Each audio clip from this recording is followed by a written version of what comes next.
Good evening, everyone. Hi to all. So welcome to our last session of this batch.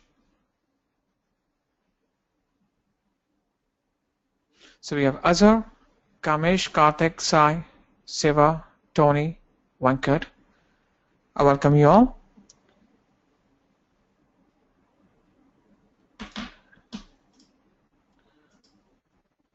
I guess we are expecting more people to join in, so let's wait for another 2 minutes, then we can start with our session.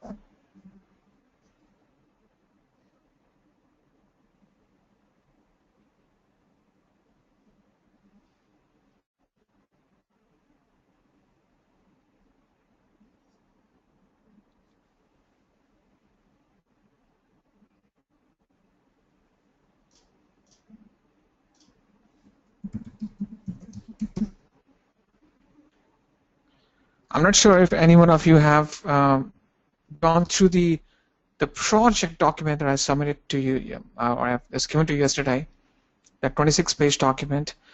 So in your free time, you can just try to apply that document but by just doing some lab session, because it's quite important. Once you perform that lab session, you will get enough confidence that, okay, how these entire things work, because you will adjoining all the features and services, starting from Elastic IP, auto scanning, load balancer, creating your snapshots, AMIs, okay.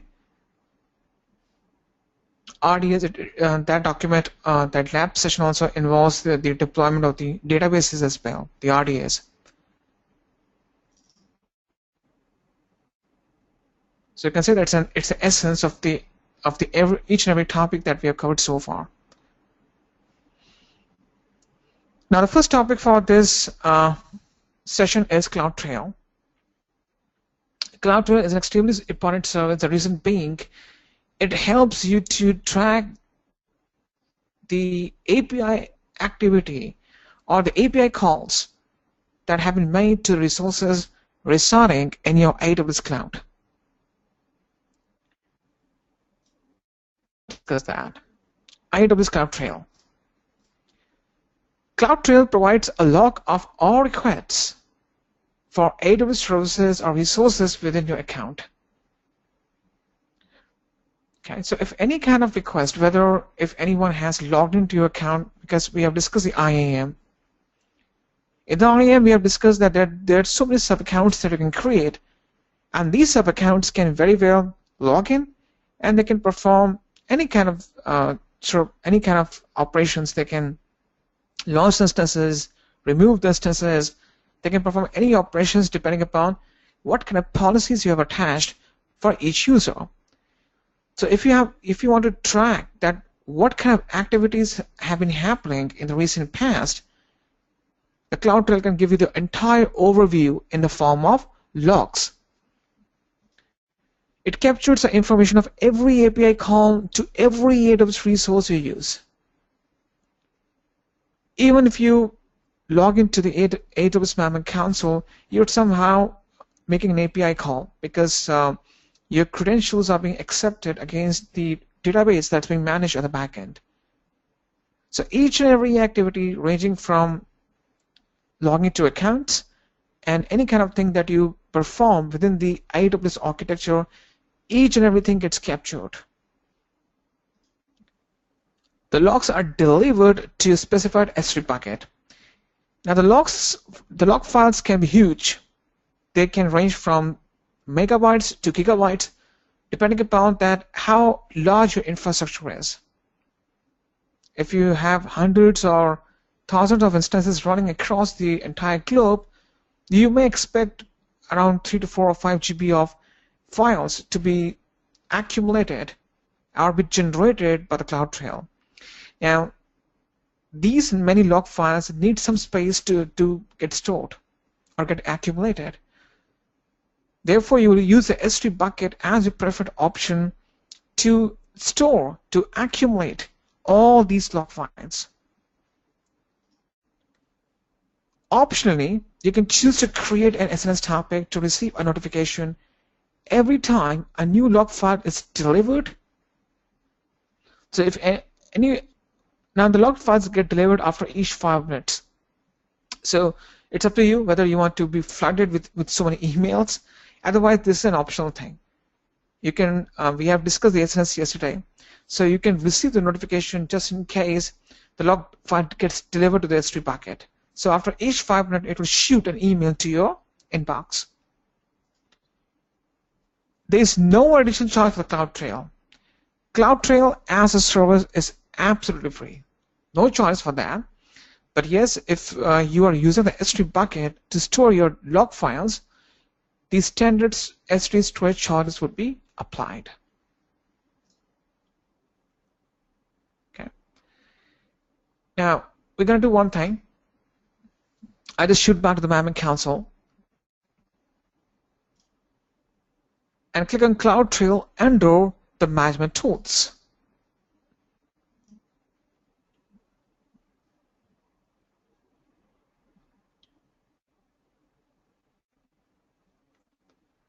And you can see the definition of the CloudTrail over here. The AWS CloudTrail provides a record of all your AWS API calls. You can use this data to gain visibility in the user activity, which means that if you have so many sub accounts that are lying or they are being under your master root account, as a master or root account holder, you can very well track that what kind of operations or what kind of things your sub accounts are doing. Also, they help you to troubleshoot operational and security incidents. It's quite important. You can check the log files, and you can see the events that has happened, or any kind of events that have occurred in the recent past. Let's take an example. A client comes up to you and say that, okay, 2 days ago, one of my administrator was unable to access the instance. Now, this happened 2 days ago. How you can get to know that what was the root cause for that problem? So you can say, okay, sir, can you please let me know what's the exact date and time? So once you get the timestamp from the client, you can just check your log files and see that, okay, during that time frame, what kind of API calls were made. And through that log files, you can see, or you can perform the root cause analysis, and you can get to know that what exactly happened, what thing triggered that kind of problem. So accordingly, you can perform the troubleshooting, or you can resolve the customer's issue. Also, it helps you to demonstrate the compliance with internal policies or regulatory standards. Few companies, they have some compliance standards where they're bound to keep their log files for the last 6 months. For the last 6 months, they're bound to keep the log files. There are certain kind of IT and security compliance that they have to fulfill. All right. So these are various advantages or the functionality of the CloudTrail. That's why you need the CloudTrail. Okay.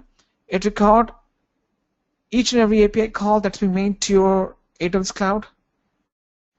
You gain the visibility that what kind of operations or activities are being performed by your sub accounts.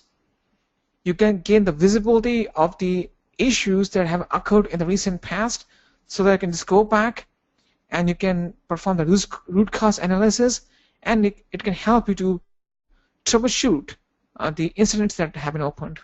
And also you can stick to the compliance requirements. Okay, so these are the advantages of the CloudTrail. Now you just click on Get Started now. First thing first you have to do is you have to assign a name to the trail. I will name it as test-trail. Okay. I guess someone a question. Kamish is saying, is there any size we can store? I mean, see maximum size on S3. Kamish, there's no, if you're talking about the size limit of the S3, you can store unlimited amount of data in the S3 bucket. There's no limitation for that. However, the size of a single file should not exceed more than 5 terabytes. Now, for the size of logs, there is no limitations. If the size of each log is not exceeding 5 terabytes, it is very well accepted by the S3.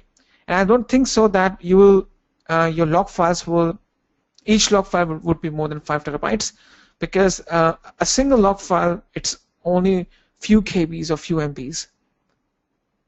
Okay, so there's no limitation over here or any kind of concern regarding the the log size file with respect to the S3 bucket. Now this is a new feature they have come up with. The trail that we're creating, do you want to apply that to all the regions, which means that it will collect the data for all regions? Previously, you only had the option to create a cloud trail for a specific region. Now, if I say no, then this will only collect the data for the activities that are happening in the Northern California region. Or for your ease, you can apply to all the regions so that you don't have to create individual cloud trail or trail for each and every region. So it's all up to you. For this example, I will set to no, because I just want to collect the logs for the Northern California. The reason being, I don't move out of the Northern California too often and launch my instances or launch any kind of resources. Now once we scroll down, it will ask you to create a new S3 bucket. You can put to yes and you can create a new one. If you have the existing S3 bucket, you can choose no, and you can choose any one of the buckets. I'll just create a new bucket right now. I'll just name it as CloudFront. I'm sorry, CloudTrail. CloudTrail log files -S3. Okay, that's the name of the bucket that I've assigned. Under the advanced settings, these are not, I would say that you can enable the SS notification, but these are not the mandatory kind of settings. Okay, so now once you perform all this configuration, click on turn on, and that's it. This is the only configuration for the CloudTrail. Your CloudTrail is being enabled now. It's done.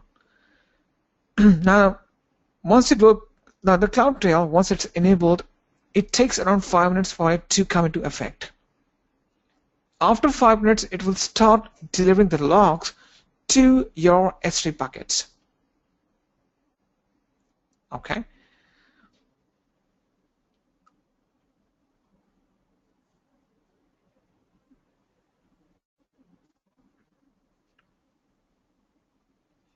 Now, this trail, once it gets active, it will start accumulating the logs to S3 buckets.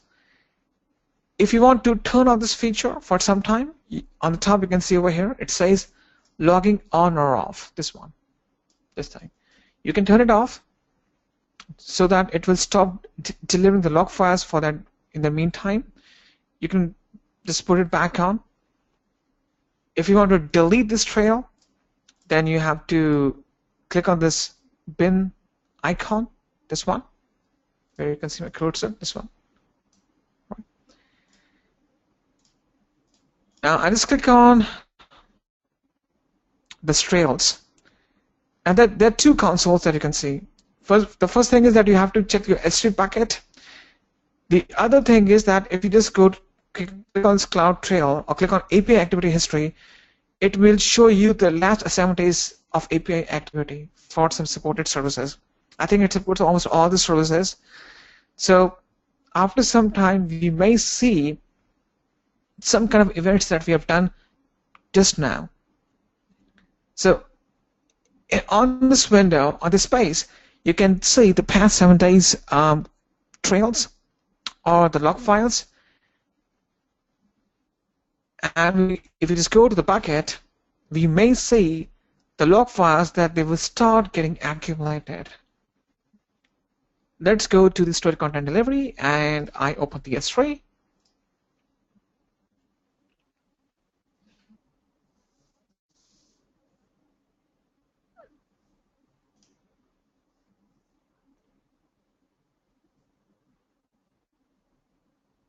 So this bucket has been created.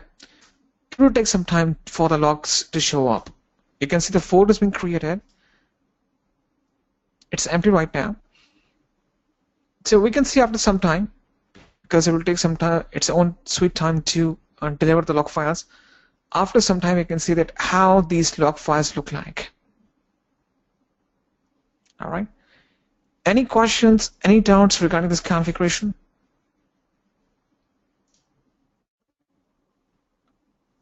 Commit sync, can we control the format of logs? No, we can't control that. I will show you the, I think it's in the .txt format or .html, I think so. But we can't change the format of it. Okay. Yeah, sure. Default is 5 minutes. After each 5 minutes, it will deliver the logs. So within it will deliver the logs after a gap of each 5 minutes.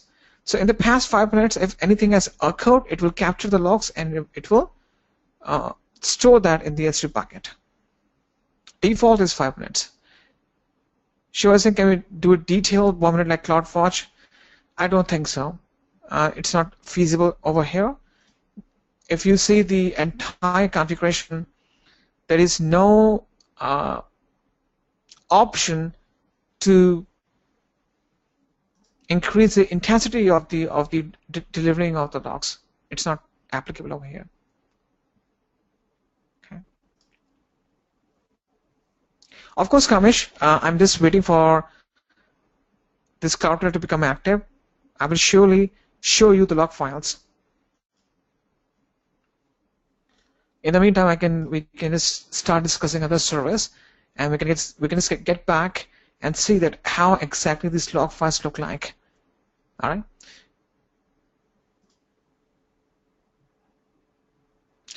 Kamish is saying 5 minutes can be increased. No, it can't be increased. It's there by default. After each 5 minutes, it will start accumulating. It will start or send each one log file. It's there by default.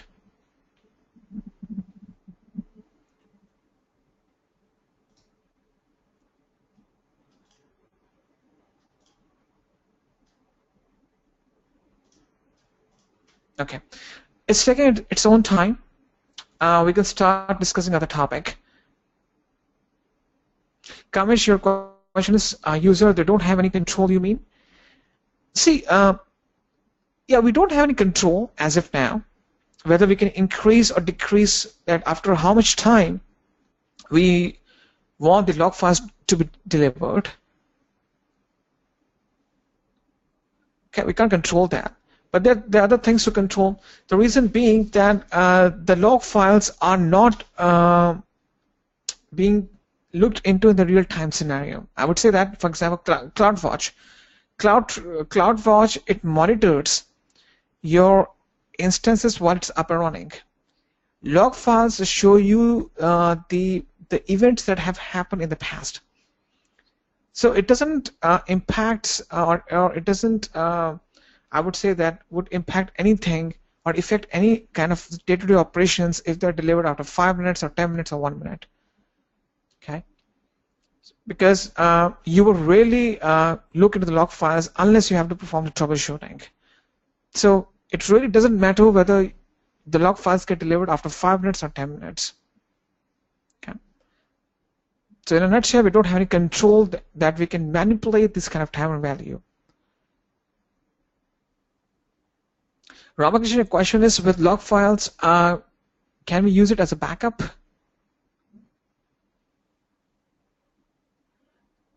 I guess if you got your question right, can we back up the log files? Of course we can do that. We can use the lifecycle rules, the lifecycle management to transfer the log files into the Glacier to bring down our cost. And also we can save these log files on our hard disk on the local machines. We can create a backup for that.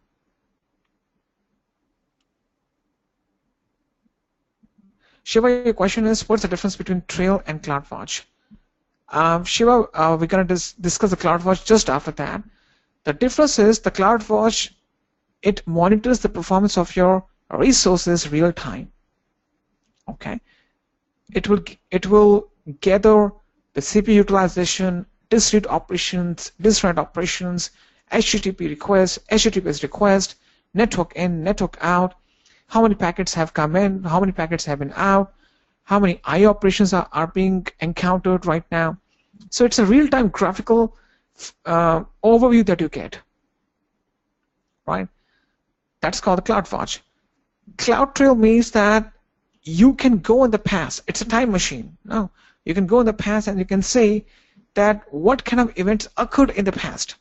Even you can see the events that have occurred 2 years ago or 5 years ago. For example, today on 28th August 2016, I enabled this CloudTrail. If I keep on using this account, after 5 years, I can see the entire history that what has happened in these 5 years. Okay, so you can imagine the Trail as a time machine. You can go back and see that what had happened in the past. However, CloudWatch doesn't have that capability. CloudWatch will only give you the real-time stats, that what's happening right now. That's the exact difference. All right. We're going to discuss the CloudWatch just after that. We have discussed a bit of the CloudWatch yesterday when we were discussing the SNS. So you might have seen that as soon as my healthy house count went below 2 while configuring the ELB, the CloudWatch just shooted me the email, the alarm. CloudWatch also it's used to generate the alarms, whereas Trail doesn't have that capability. So both are different in their own fields. Okay, I think the log files should have been generated as of now. 1 second.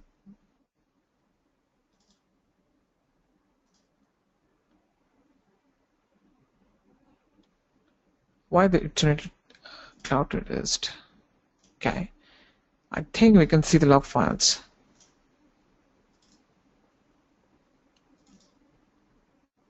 All right, so our log files have been generated. It's in the .gz format. These are zip files that I need to download, and you can see that these log files are very small in size, 1.8 KB, 2.4 KB. So you don't need to worry about that. You don't exceed the each file size limit for your log files. Otherwise, you can store the infinite amount of log files in the S3 bucket. Now let's open any one of these 2 log files. I open the top one, right click and click on download.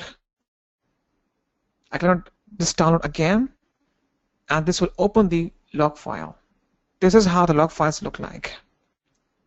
Now don't be horrified by seeing these logs. The people who perform day-to-day troubleshooting, they get into the practice to understand how these log looks like, or what these log files they're conveying. All right.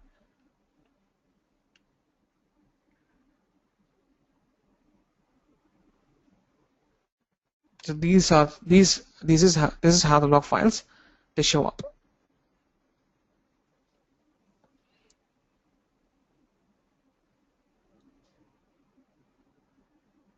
Okay. Let me just open the other log file.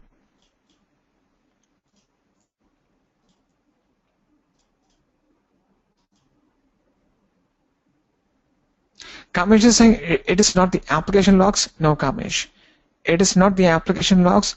These log files it's working till the virtualization layer. Okay, it will never capture the application logs, but it will capture all the logs for your AWS services. Kamesh is saying if I want to search for some transaction or any kind of thing, it looks like difficult. It's not that much difficult.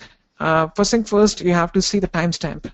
For example, if I want to see today's date log files, I have to just type in Control F and year 2016, month August, and the date is 28th. All right. So depending upon the timestamp and the date and the I would say the time, you will search for the log files. Right.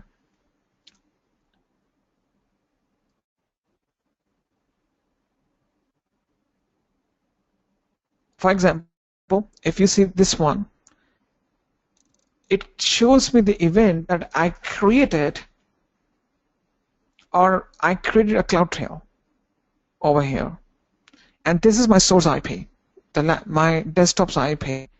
Okay. So there's so many activities that you can see that what exactly happened. I can also see that who performed this operation. This is my account ID, this one. So once the system ops guys, or I would say the operations guys, once they start doing the troubleshooting, they will get into the mode that how to read these log files. As of now, these log files are not conveying all the activities because we just enabled it right now. Okay, so these are all the log files that are showing for CloudTrail that we just created. That's it. All right. So you can see that it's generated after 5 minutes. The first was generated at 8:51, and the second was generated at 8:56. So after a gap of each 5 minutes, you will see a new log file being generated. I think it's already being 5 minutes above that. If I just refresh the page, I can see a new log file now. Yeah, you can see over here, a new log file has been generated. So after each 5 minutes, you will receive a new log file. Now this entire thing is in the JSON format, JavaScript object notation. Okay.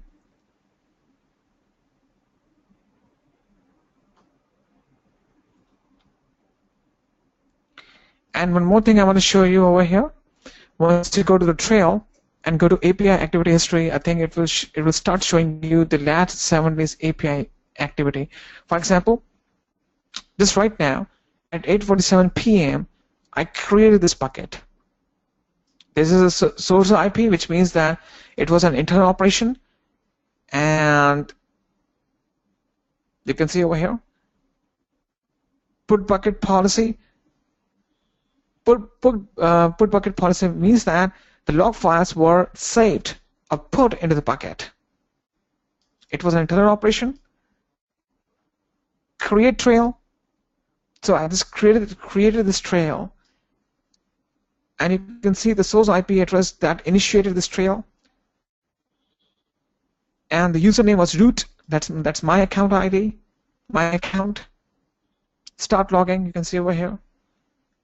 So over here you can see only 7 days API activity history, only past 7 days. If you want to go past years, months, then you have to check your S3 bucket. So from now onwards, after each 5 minutes, it will capture and generate a new log file. So after 1 year, 2 years, I can go back and see all these log files. But over here, this API activity history will only show me the log files for the past 7 days. All right. Kamesh, your question is, will the application logs be created on EBS as if this is the infrastructure logs with respect to AWS? Kamesh, you can say that. You can say that. For the application log files, might be you can integrate some third-party API tool that can save the application log files on the EBS volume. Okay. Yes, Tony. For the real time, we use a CloudWatch. All right. So that's about the CloudTrail. Now, if you perform the lab session, please don't forget to delete the CloudTrail. The reason being, I've seen people, they just enable the CloudTrail, and it will keep on accumulating the logs, and the times come when your 5 GB limitation for any given month in the S3 bucket, it gets exceeded. Okay, so once you are done with your lab session, just remove or delete the trail. That's it, and also remove the S3 bucket, so that you don't exceed 5 GB limit for a month, and in that case the AWS will charge you more. Okay. Now let's hop over to our next topic.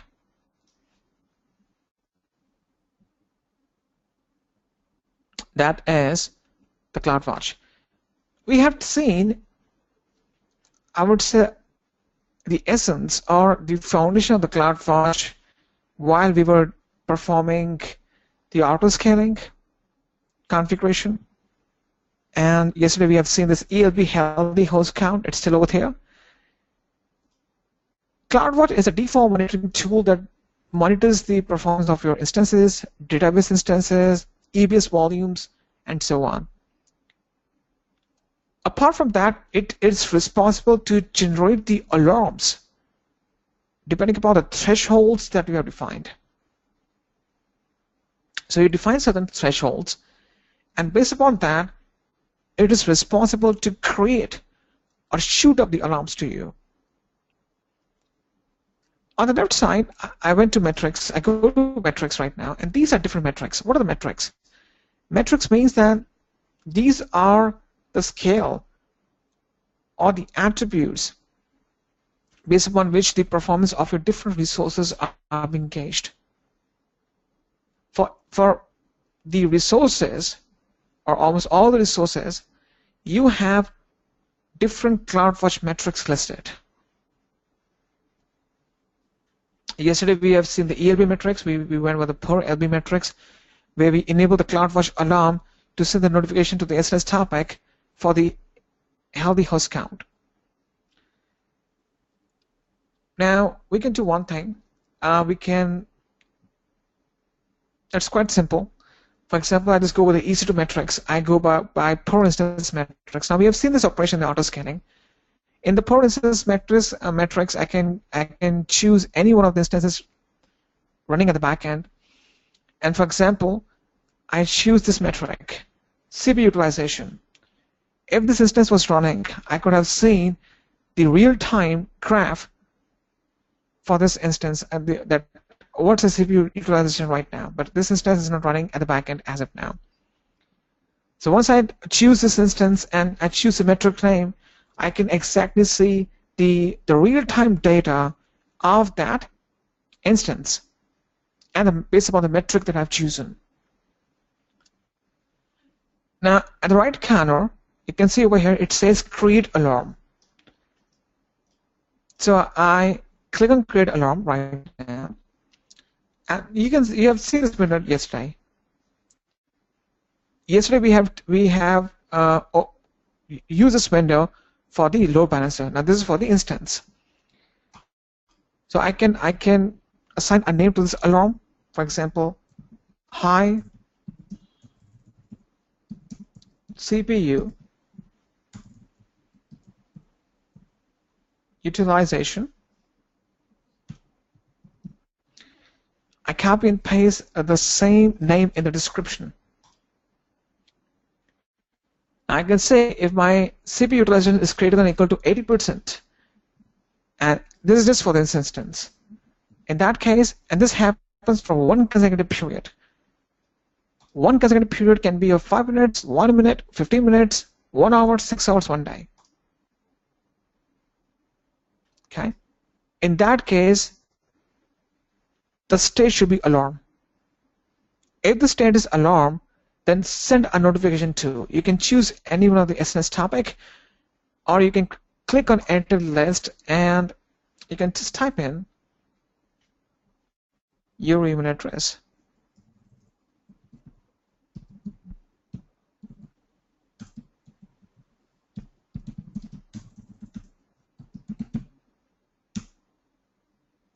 Okay. And once you,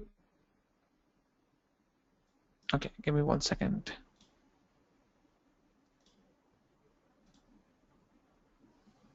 I need to copy and paste over here and just type the topic name. Hi, CPU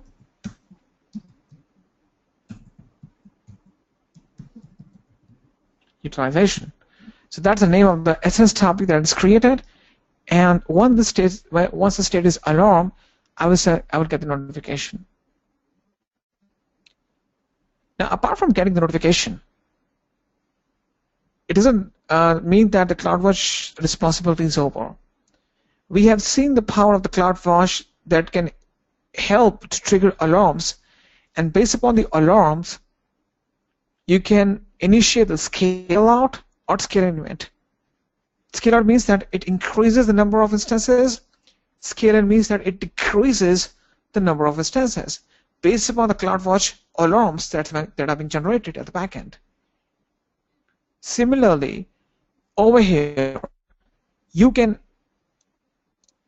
perform different operations automatically if this kind of alarm gets generated. I can add more notifications. I can add more people over here. If this instance is a part of the auto-scaling group, I can perform the auto-scaling action. Or I can perform the EC2 action, and I can say if the state is alarm, recover this instance, stop this instance, terminate this instance, or reboot the instance. Okay. So apart from gauging the performance of your instances or any of the resource and generating the alarms, you can also have the CloudWatch trigger some automatic actions on your behalf. All right. Now, once you click on create alarm, it will send the notification, the confirmation. You can accept that, and once you accept that, you are now being entitled or subscribed to the SNS topic. And once this kind of alarm gets generated, you will receive a notification. Now, this is about the default metrics. Now, these are all the default metrics. Sometimes you have some requirement for your application, or for example, Linux-based instances, where you want to gauge the disk utilization, memory utilization. Now, those kind of metrics are not available. Therefore, I will let you know the step-by-step procedure to create the custom metrics for your Linux-based instances. It involves some commands that I will be running, and also I will provide you with a document with all those commands. Now let me open the document as of now. This is the document, and we will be referring to this document to run the commands. So we'll monitor the memory and the disk metrics for the Amazon EC2 instances. But I will just launch an Ubuntu instance and start running the commands. Now, first thing first, before I launch an Ubuntu instance, let's suppose this is my Ubuntu instance, I would be creating an IAM role between the CloudWatch service, this is my CloudWatch, and this is my Ubuntu EC2 instance, so that there's a free communication between the instance and the CloudWatch. I want that this EC2 Linux instance should present its data to the CloudWatch. And if the instance wants to retrieve the data back, if I want to see that stat, I want to pull that data back from the CloudWatch, I can very well do that, and this instance can make the API call or the request and pull the stats. So I want a free communication between the CloudWatch and this Ubuntu instance I'm going to launch right now.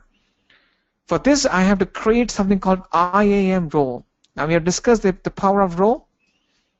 It lets two different services and features to interact with each other or talk to each other. All right. Therefore, I'll go back to my console, to the main page, and click on Identity and Access Management under Security and Identity.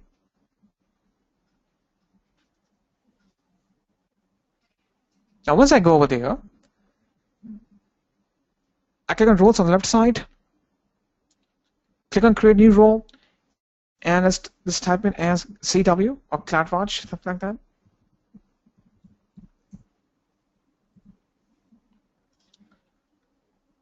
Click on Next Step. Now I would choose the instance that because I want the instance to make the API calls to my CloudWatch on my behalf. I hit select. In the policy, I just type in CloudWatch.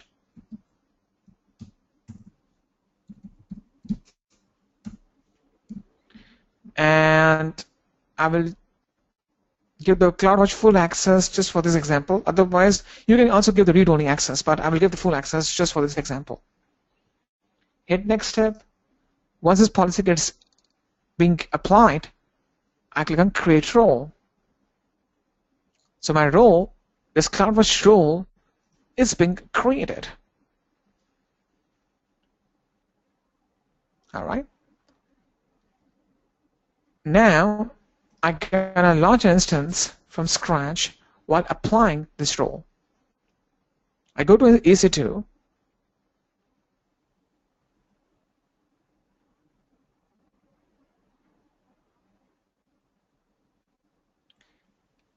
And click on Launch Instance. I will choose Ubuntu Server 14.04. Hit Select. I'll go with the T2 Micro as my instance type. I click on Next Instance Details.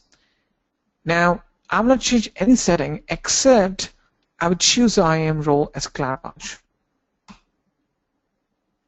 All right. Now click on Add Storage, Tag Instance. I just name it as Ubuntu Server. Click on Configure Security Group. As of now, I will choose one of the existing security groups. All right. Click on Review and Launch. Launch, and then I launch this Ubuntu instance. So we have to wait for some time so that once we log in, we can start with our commands. Let's wait.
In the meantime, let me just open the terminal.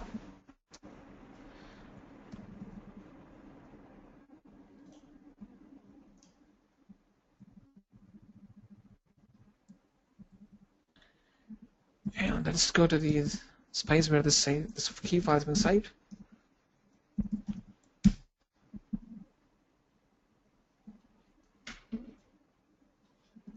SSH-I Linux EC2 -kp.pem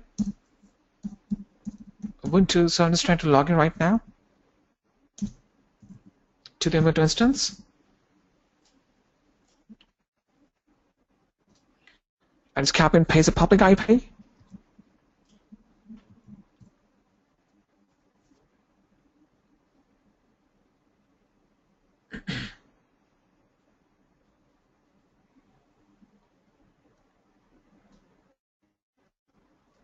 I think it's still putting up, so we have to wait for some time.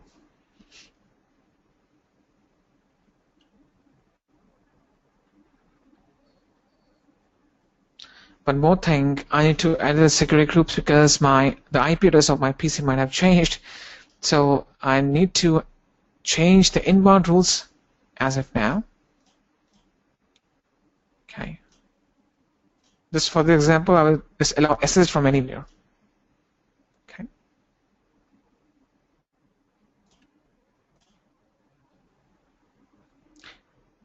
Commission break. Yeah, Kamish, once we're done with this, we'll take a break. Okay.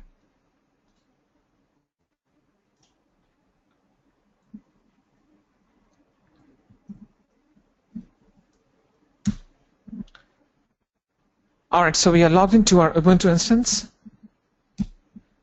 Almost connected.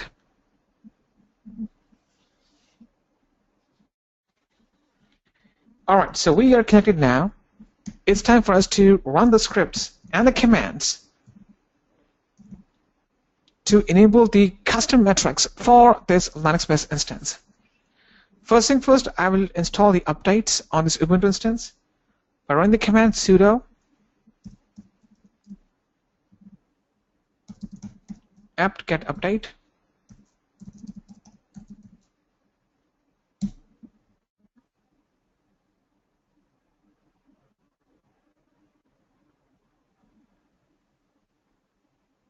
It's done now. Now I need to install the unzip utility. So I run the command sudo apt-get install unzip. Okay, so once we're done, then I have to install the post scripts sudo apt-get install lib www pull lib date time pull. Enter. I hit yes.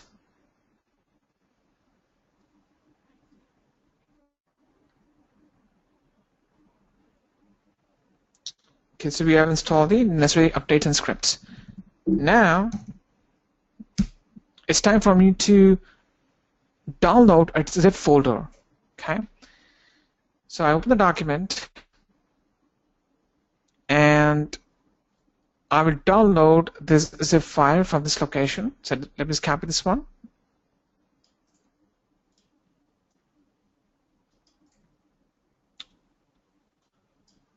Hang on 1 second, please.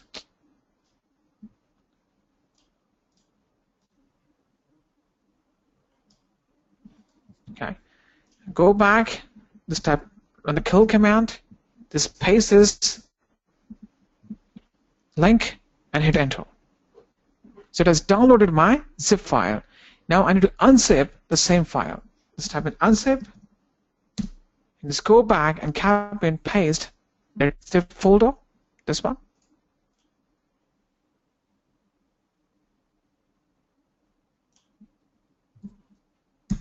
So extract all the contents from this zip folder. Now,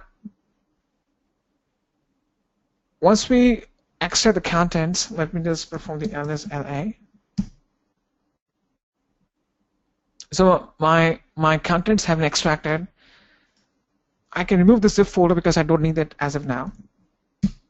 So run the command rf to remove the entire zip folder.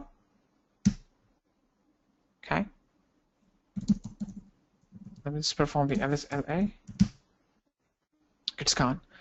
Now I'll go to this drive, AWS scripts mon, cd AWS scripts mon,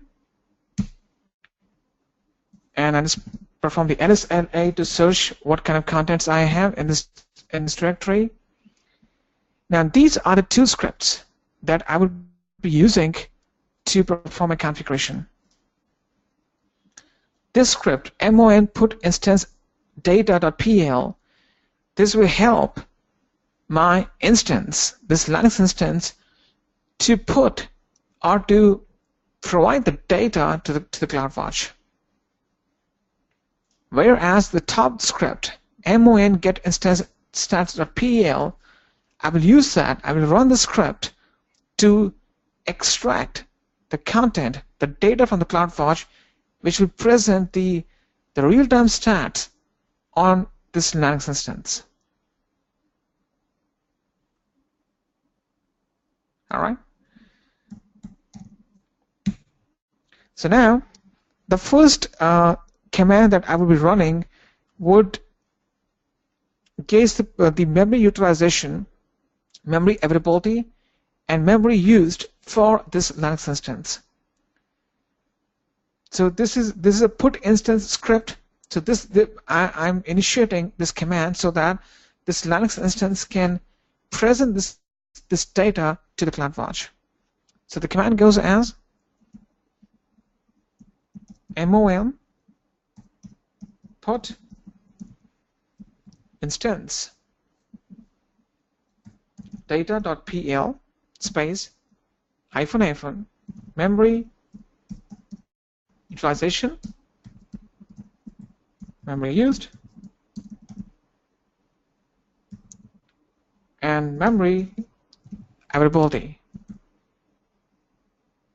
So mon put instance data.pl, memory utilization, memory used, and memory availability. Enter. So it has successfully reported the metrics to the CloudWatch, and this is the reference ID. All right. So I have initiated the command for the memory utilization. Now I will be running the command for the disk utilization. So the command goes as mon put instance data.pl. For the disk one, I give a space disk space util space. I have to give the disk path.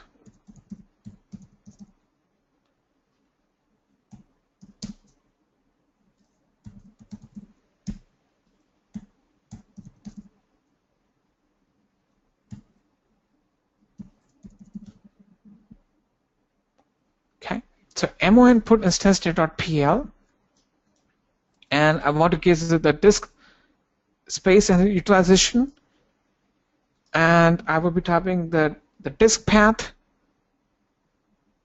that's the root drive and the home drive. So this is also successfully report the metrics to the CloudWatch. So I've reported the metrics, these custom metrics for gauging the memory utilization, memory availability, memory used, disk utilization, disk availability. These kind of metrics I've reported to the CloudWatch. Now I will be running the script or the command to pull this real-time data from the CloudWatch.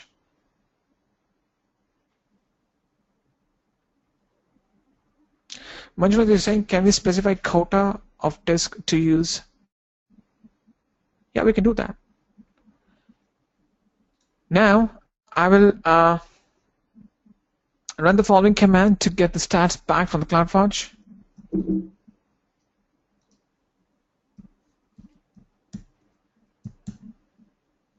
mon get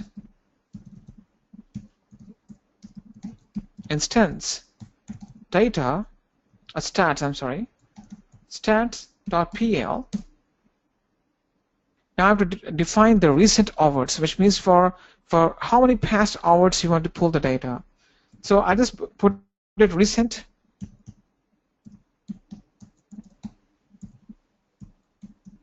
Hours is equal to 1. Enter. So now from the CloudWatch I can pull this memory utilization and this disk space utilization. All these stats have been pulled from the CloudWatch. Memory utilization and the disk utilization.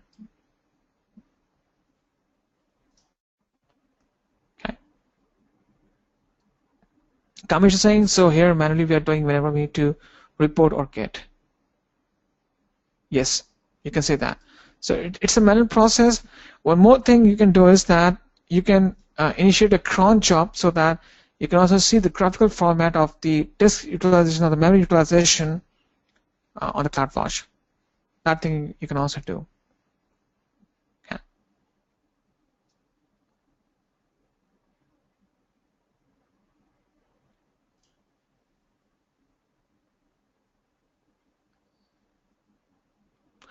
Kamesh is saying, what is the use of including CloudWatch then? Kamesh, this data we have pulled for the CloudWatch. This data we have pulled for the CloudWatch. Now, why we use the CloudWatch then? Because this data will be presented on the CloudWatch. We have configured the custom metrics. Because CloudWatch only gives you default metrics, these are the custom metrics that can be showcased, or the data for the custom metrics can be showcased on the CloudWatch. Yeah, you can do it directly on the server. See, the thing is, you can do this directly on the server. But if you want to integrate the custom metrics with the CloudWatch, because the CloudWatch does not shows up the disk and the memory utilization. So these stats, now if I just go back to the Maven console and I just go back to the CloudWatch console, that custom metrics will start showing up. So if I want that for the application level of utilization, disk, memory, everything shows up on my CloudWatch, in that case you have to perform this kind of configuration on your Linux instances. Let me show you right now. Now over here on the left side you can see in the metrics I got this new metric, Linux file system metrics. Okay, so this is a new metric that got generated, and you can see over here after some time it will start showing me the graph of this, the graphical format. So you're integrating the stats of your instances with the CloudWatch, so that on the CloudWatch you can see everything, ranging from memory, disk, CPU, and swap utilization. Because disk and the memory utilization are not there by default, you have to create these custom metrics on your instances. All right. Yeah, you can see that it's to have the GUI view only. Kamesh, your question, so job has to send from back every time. See, you don't have to run these commands every time. First thing first, the command that I've used to pull the data, you don't have to run that every time. It is just for the first time to show you I've done that. Okay, it is just for the first time. Otherwise, the next time you just log into the CloudWatch, you can see the real-time stats. It is just the first-time configuration that I've done. All right.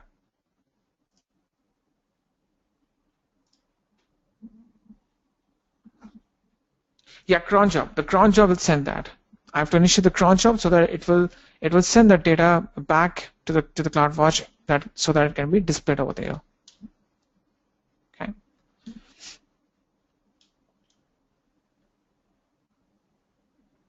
So that's it. Any questions, any doubts? I'm pausing a few seconds if you have any questions. And let me just copy and paste this document as an assignment for today. Just Google Drive so that you guys can access it.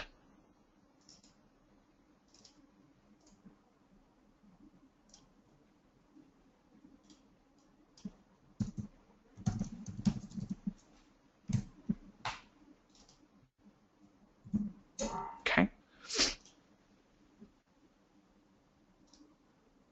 Kamesh, your question is how much percentage of questions come from this topic?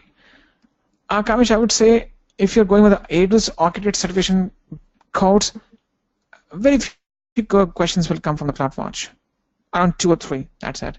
But if you're going for the SysOps, then you may expect around 10 to 15 questions from the CloudWatch itself. For the SysOps, I'm saying. For the Architect, I think only 1 or 2 questions will come up. Nothing much.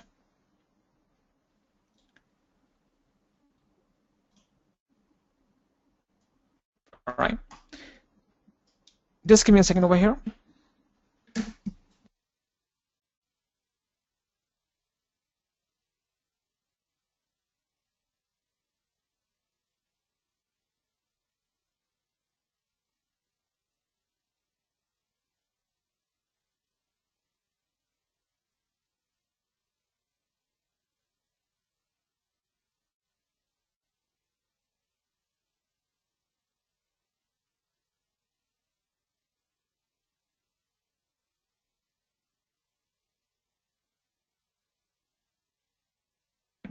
I guess we don't have any further questions now.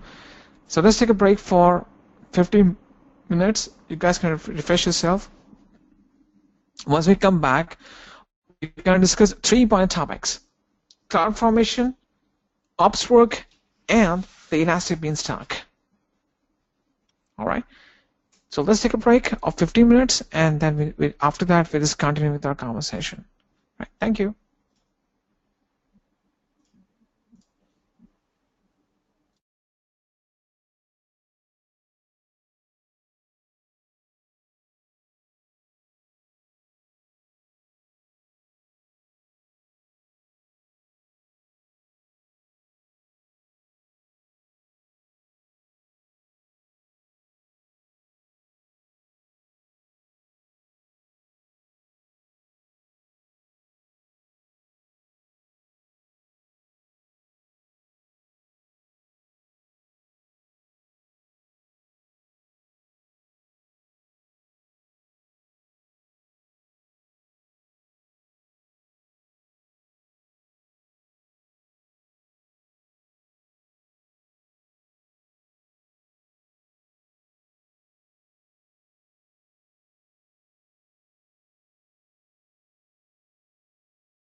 Welcome back.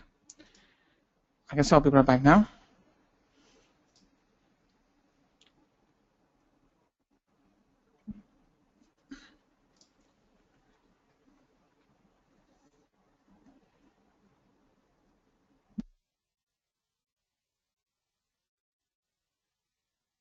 The next topic that we're going to discuss is the cloud formation. So from now onwards, we're going to discuss all the development related tools, including the cloud formation, Beanstalk, and the ops work. So let's start with the cloud formation.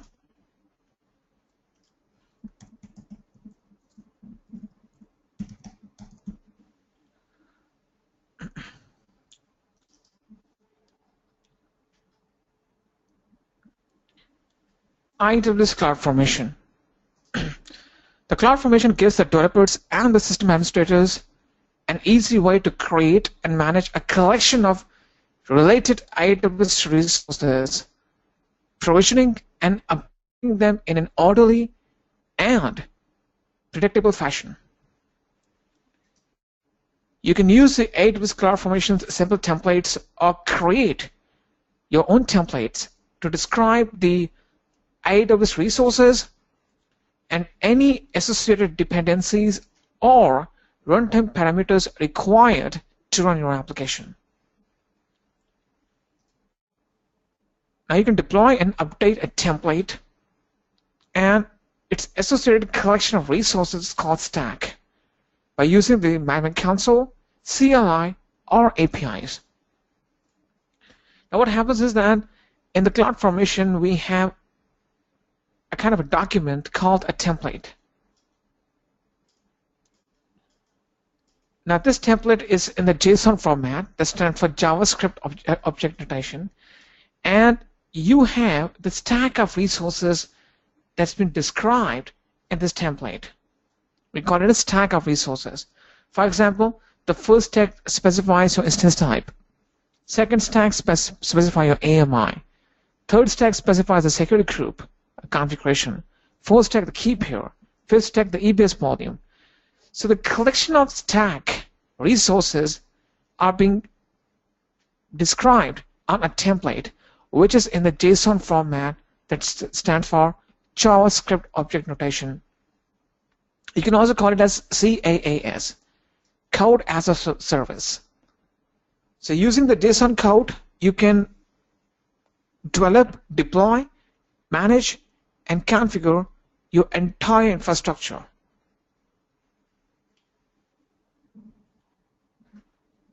All right.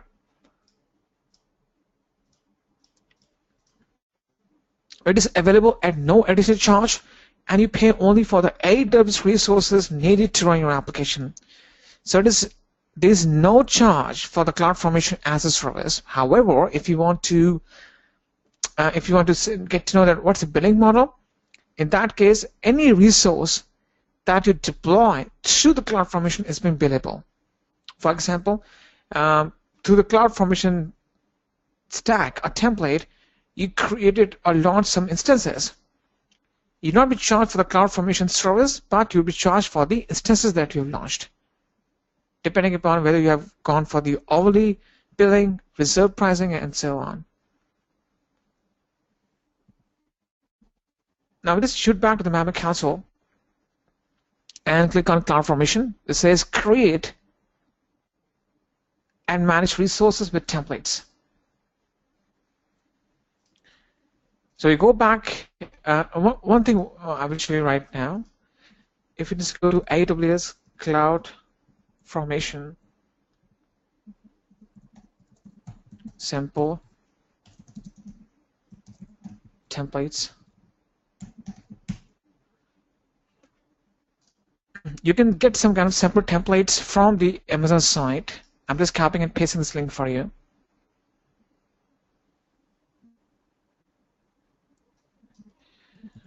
I'm just copying and pasting so that you can just go through it.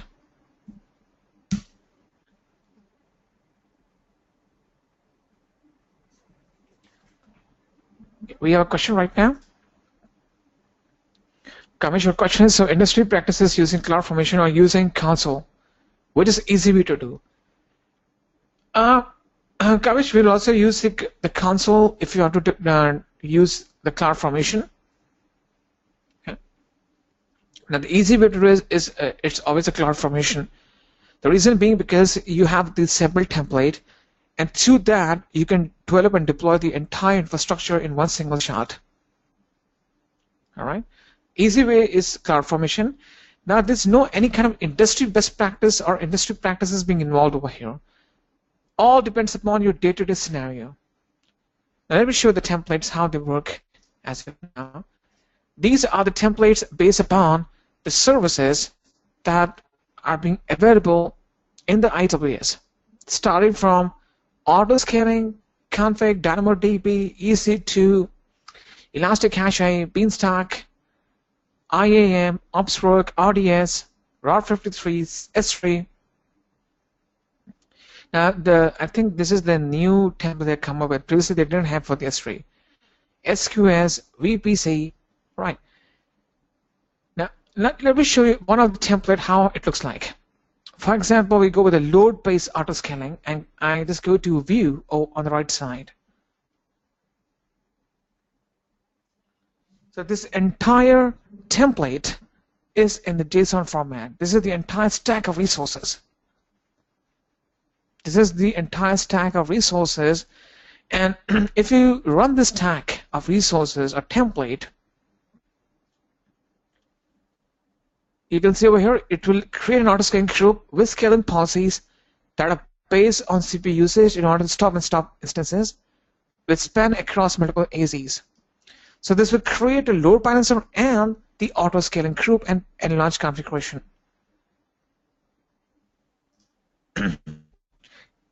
Now, in what kind of scenarios you will use the CloudFormation templates? For example, you as a company or your organization is responsible to provide the deployment services for various clients who have deployed their infrastructure on AWS. You are the service provider. So you're handling 50 or 60 different accounts, and once in a week, a customer comes up to you and say, hey, could you please deploy my load balancer and auto-scaling? Okay. So if you receive these kind of requests too frequently, doing the same thing again and again manually would be time consuming, and it's a repetitive task that you have to do. So what you can do is you can have this template. So if any customer comes up and say, could you please spin up my auto-scaling group, launch configuration, and load balancer, you say, okay. You just take the template, make some little modifications, and just run the template. So it will lessen down the time and effort involved to accomplish some repetitive task. What I will do right now is that I will just click on Load Stack.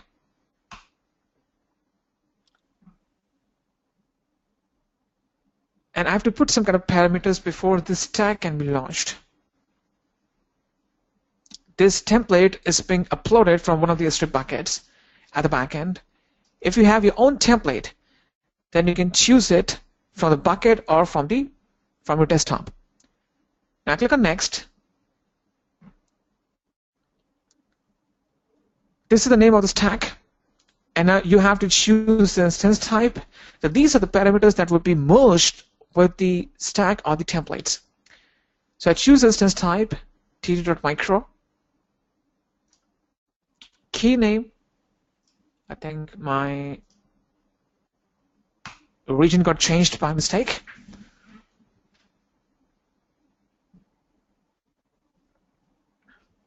I'm sorry. So I click on Next now, and I choose this instance type, td.micro, the key name. Optionally, you can just type in your email address so that if anything happens with respect to the stack, you are being notified.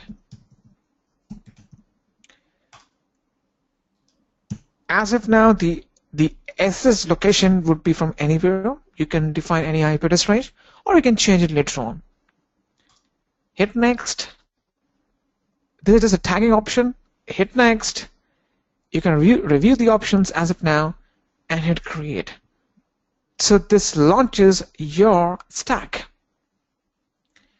if you go back to the console, to the CloudFormation console, so I'm just going back right now. Let me just go to the CloudFormation again. So as you can see, this stack is in progress. Create in progress. Now if I just go to, I select the stack and I select the events over here, you can see that there are a series of events for each and every service that's been configured and launched. Over here, as soon as I launch my stack, my auto-scan group has been created. The launch configuration has been created. The security group has been created that will be applied to my instance. The SNS topic has been created. Load balancer, it's been created. So if I refresh the page, I will see that more resources have been completed so far. So everything is done automatically. You don't have to do anything by yourself. So you can imagine that if you have to launch an instance while applying the security group, keep here, then launch a load balancer, launch configuration of the auto-scan group, it would have taken you at least 15 to 20 minutes or up to half an hour. And this process will not take more than 2 minutes of your time. And also, there is no need for you to have the knowledge that what the load balancer, how to configure it, the auto-scan group, and so on. If your developer doesn't have any knowledge on the infrastructure side, he can use the code, perform the testing, and roll back. Plain and simple.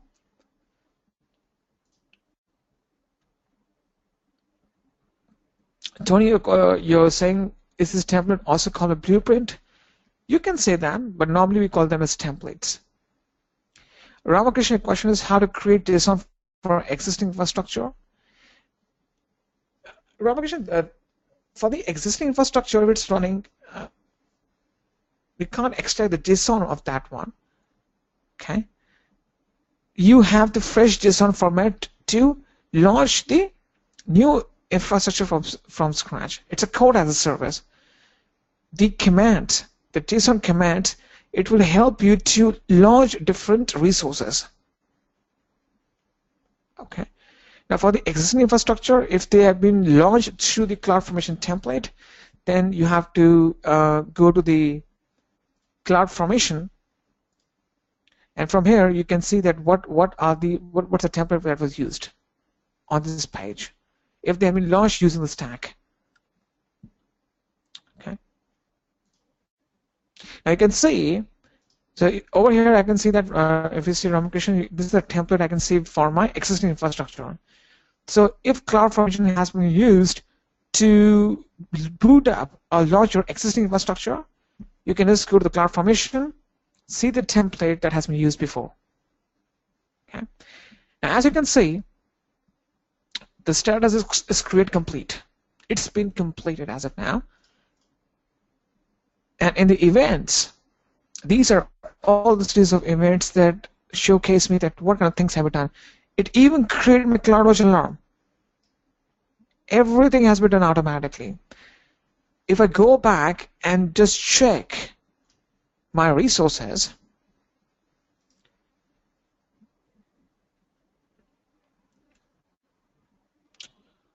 I can see that this instance down below has been launched automatically. This security group, okay, this has been created and applied automatically to it. On the left side, if I just go to the load balancer, this is the one that was created automatically. Okay. And you can see that the instance is reporting to it, it's showing in service. Let me go down. Launch configuration. That's a template within the auto scanning.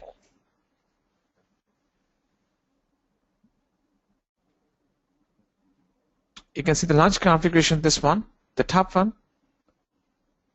Then the auto sync group. It's up and running now. All right. Now, once your stack has been launched, you can perform some manual configurations thereafter. Okay. So there's no restriction. I can remove this auto sync group. I can do some modifications, perform some schedule actions. So even if there's automatic, thereafter, once it's been launched, you can perform some kind of very minimal manual configurations. You can do that. Okay. So the huge infrastructure can be deployed in just few simple clicks, even though if you don't have even a single knowledge of the infrastructure. So these kind of things can be used if you have to perform some kind of repetitive task on daily, weekly basis. And it's not that the deployment is very easy. The rollback is also easy. Now, for example, your developers are trying to test any application. Now, they don't want to waste their time by doing everything from scratch, then removing it. It's quite easy. Once you go back to the CloudFormation and you select the stack name, go to Actions and delete the stack. You can also update your stack as well. You can if you have some kind of JSON format, you can update that, push that configuration to your existing stack. Otherwise, if you want to roll back, go to Actions and delete the stack.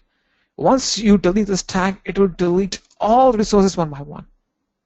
You don't have to do anything. Everything will be wiped out automatically. Okay.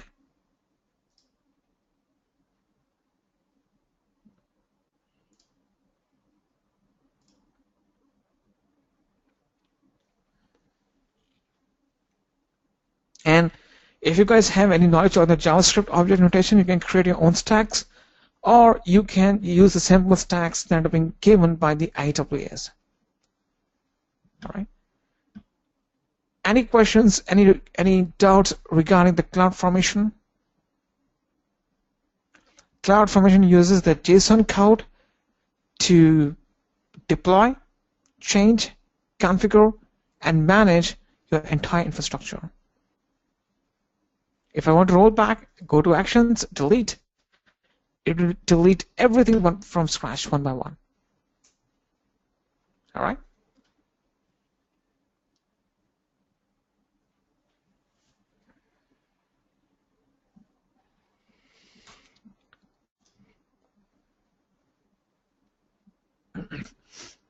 Our next topic would be the Elastic Beanstalk. This one on the left side.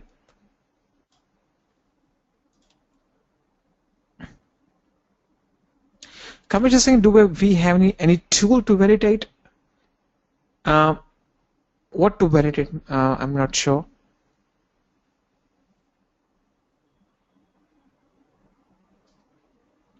But there's nothing, any tool to validate the JSON because it's not a script. Yeah, it's a JavaScript object notation, but I'm not sure if there's any tool to validate because it's much more relevant for the developer. So I think a developer can very well give you this answer. I'm not sure about it because I think you might be wondering if you can validate that if the script has been created properly from scratch or not. So might be some development tools out there that can help you to validate and see how the JSON, the entire template has been structured. So I think some kind of external development tools will come into the picture, but nothing I'm aware of from the AWS perspective.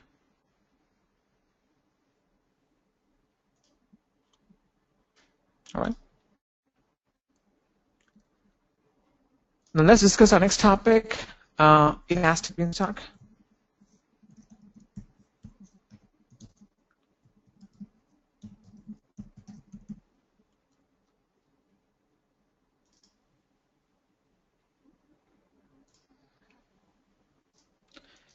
With Elastic Beanstalk, you can quickly deploy and manage applications in the AWS cloud without worrying about the infrastructure that runs those applications. Now, at the back end, Elastic Beanstalk also use some kind of templates, not necessarily that they're JSON templates, but upon the infrastructure, it also gives you the platform to deploy your application. It reduces the management complexity without restricting choice or control. You can simply upload your application and Elastic Beanstalk automatically handles the details of capacity provisioning, load balancing, scaling, and application health monitoring. So Elastic Beanstalk, it's mainly focused on the platform. The underlying infrastructure, it's being automatically created and handled by itself. So it's not as much powerful as compared to the CloudFormation, but still it can help you to launch the applications or the platform with just few simple clicks. Elastic Beanstalk as a service is free, but if you launch any of the resources through it, those are billable. Now let's go back to the management console. Click on Elastic Beanstalk.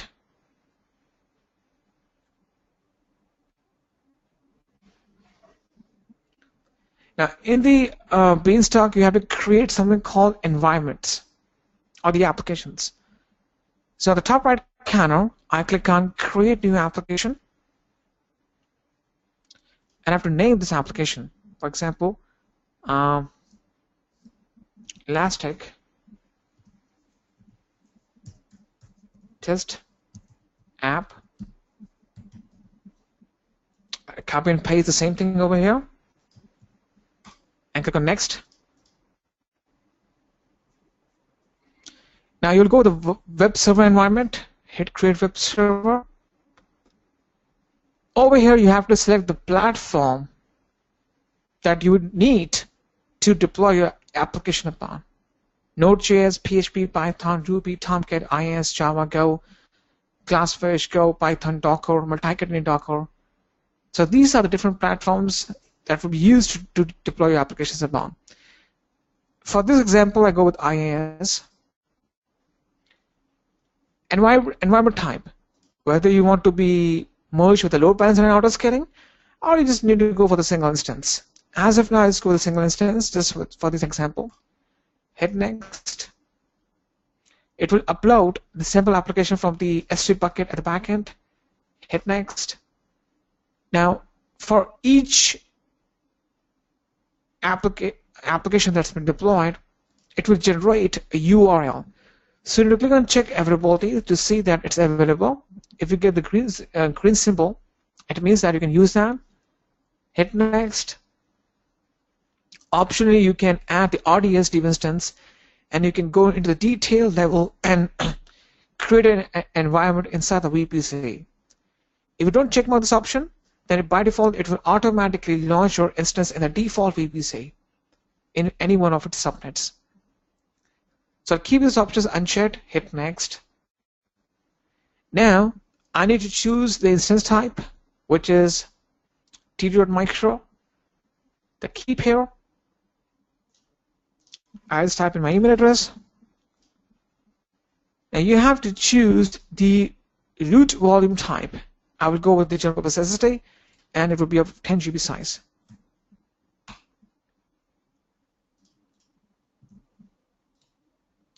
I hit Next. I can tag this environment, but I can skip this option. Hit Next. Now you need to create two roles: instance profile role and service role. An instance profile is an IAM role configured for use with instances. The instances in Elastic Beanstalk use the credentials provided by the instance profile to communicate with AWS. Now these instances that will be launched, they would communicate with other services in AWS infrastructure. The other role that we have, service role, will allow the Beanstalk to monitor my environment, my infrastructure on my behalf.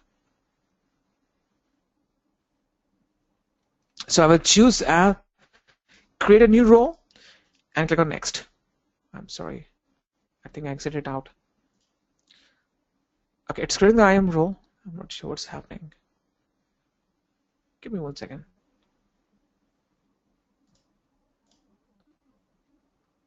Okay, I'm just creating, I think I exit out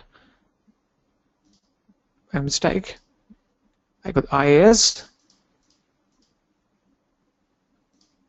single instance, next, next. Okay, I think this is running at the back end. Hang on 1 second.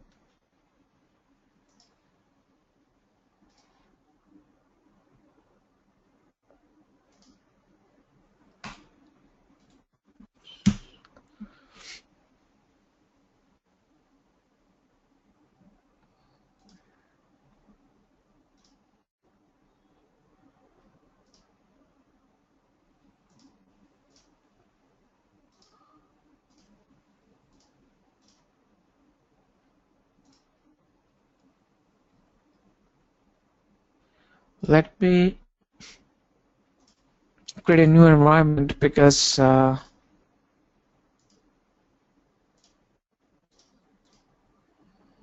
hit next now.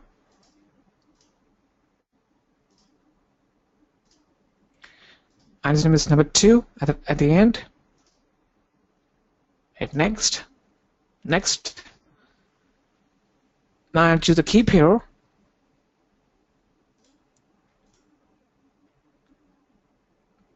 Just have my email address.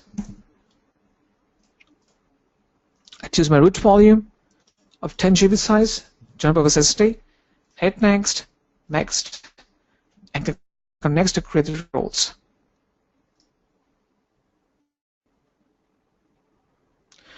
Tony, your question is, what's the difference between the template and Elastic Beanstalk?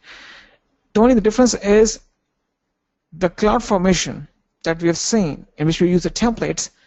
You get it's more robust and powerful. You get more understanding that what kind of stack of resources you have defined. You have more transparency into the infrastructure side. However, Elastic Beanstalk does not let you the visibility what's going on underlying in the infrastructure. It let you deploy the platform upon that. So Elastic Beanstalk is a subset of the cloud formation. You can see that.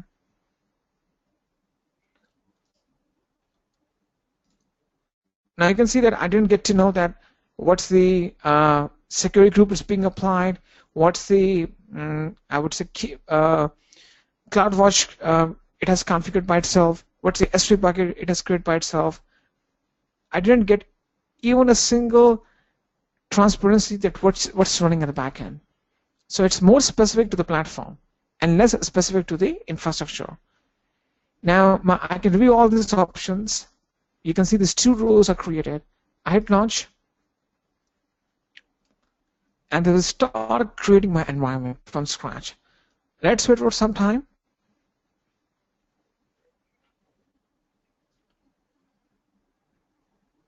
Now you can see that it is creating an S3 bucket, but I didn't see that where it's creating the S3 bucket. In the CloudFormation template, I can define that what's the name of my S3 bucket, how I'm going to create that. I can define the policies of it. So you get more power, you get more transparency using the JSON templates. But in Elastic Beanstalk, that's not the case.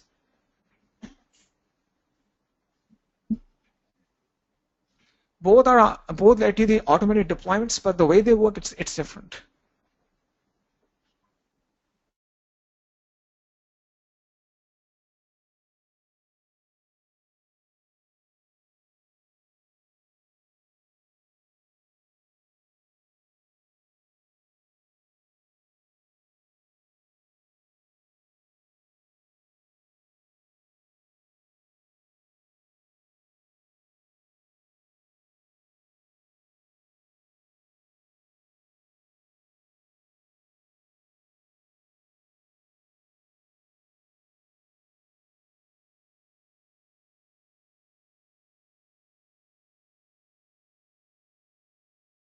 All right, so it will take its time. Let's wait. Any questions, any doubts before we can see the result of the Beanstalk? And now you can see that it already, so far, it created a security group, this one, the Elastic IP, SNS topic, S3 bucket for storing.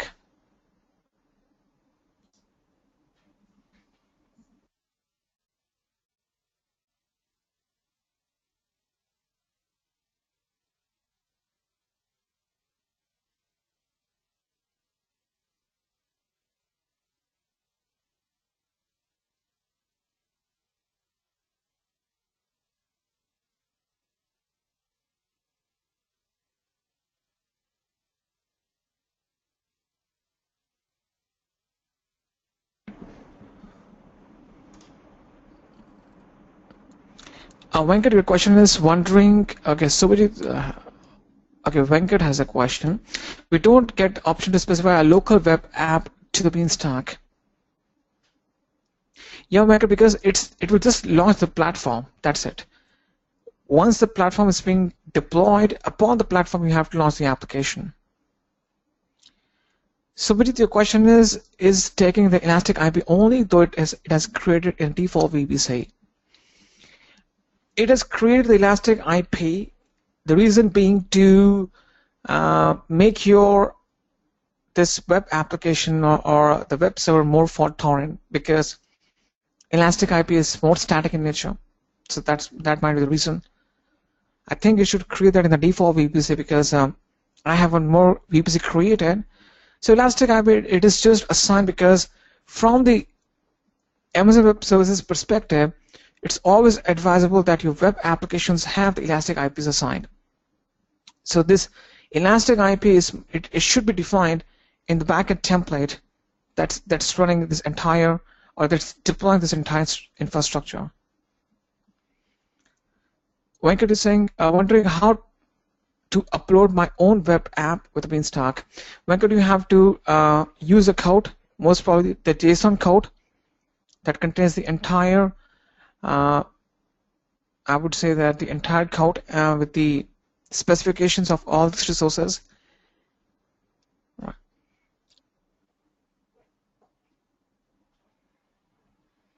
Kamesh is saying for deployment only this tool is available, or we have some other options.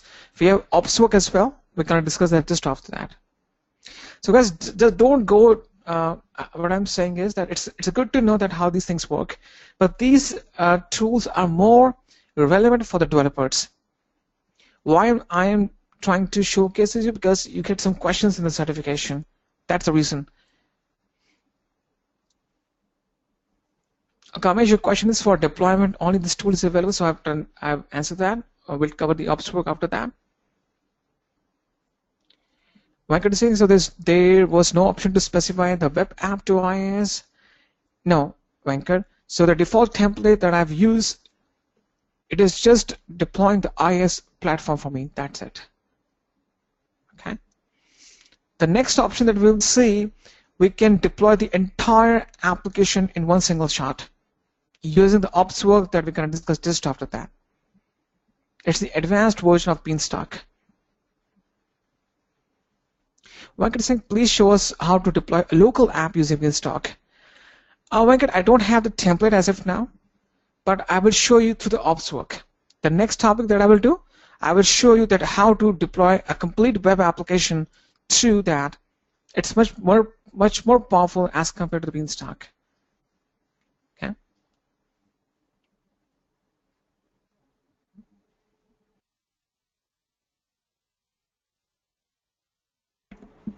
I think it's almost done now. Let me show.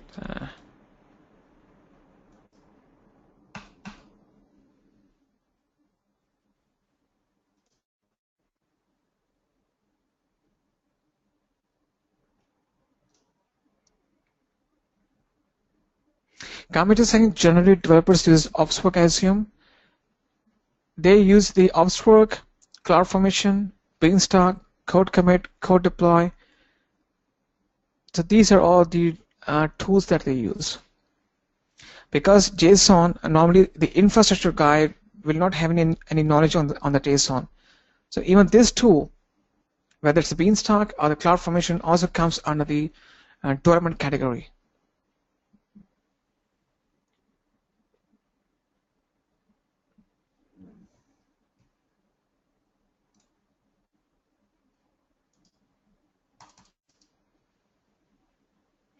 If I go to my, let's see, hang on one second.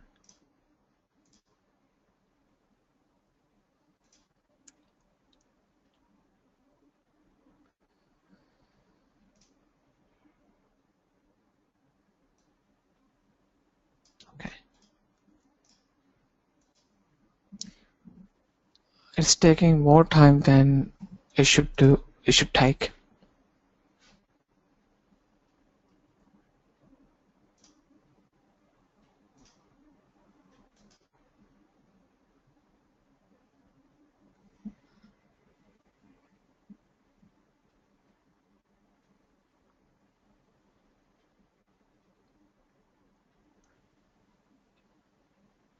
It's taking more time. What we can do is we'll cover ops work, and we'll just deploy a web app using the ops work, and then we'll just come back because it's taking more time than it should take, because it should launch an instance first, and then after that I think it should be completed. It's taking more time. Okay, so I think we should not waste the time right now. Let's do the ops work, and after that we will see that our entire environment gets created. All right.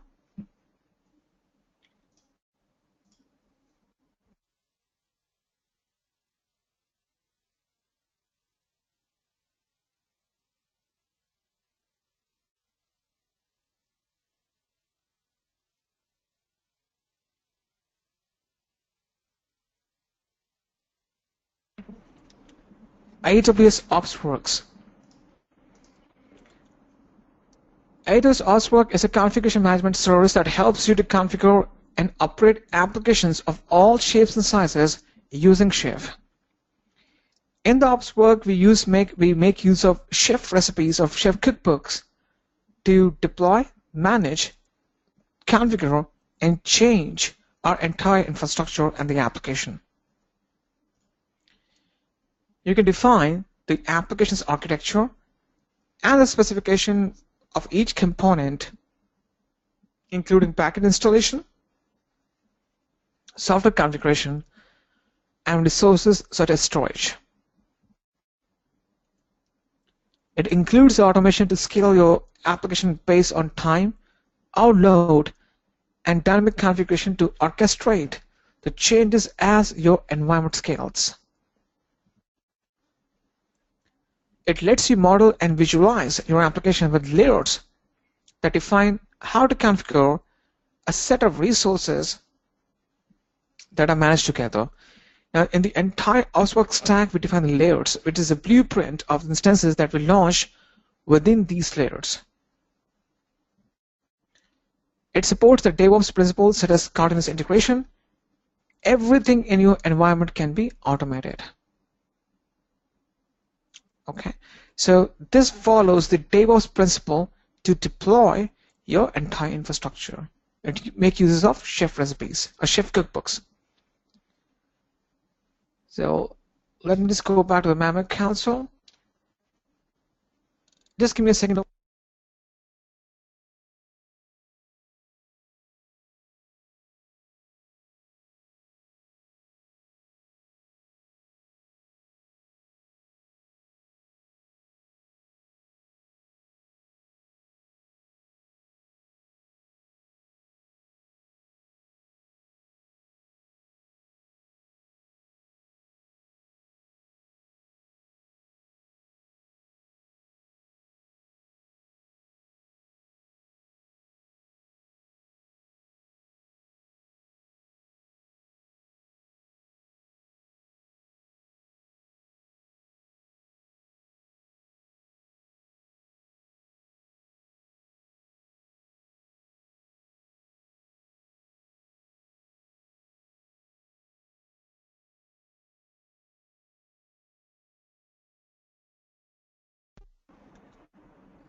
Now we just click on AWS Ops Work.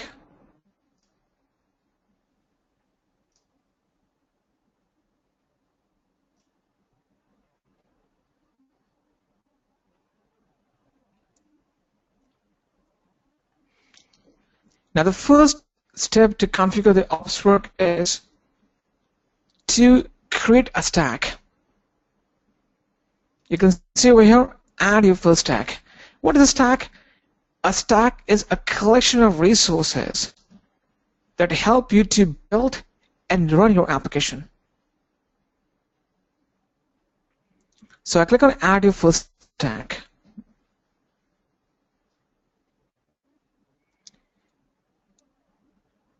Okay, now once you go over there, you need to click on Shift 11 stack on the right side and start and define your stack name.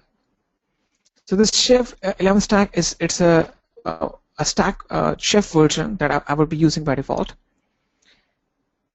The stack name I will be naming it as my stack. I will be using that, launching that in my Northern California region. And this is my VPC, the default subnet. By default, it will pick the operating system as Amazon Linux AMI. And I will use, I'm not using SSH key as of now. This is the Chef version 11.1.0. So I'm using the default Chef cookbooks over here, Chef version 11.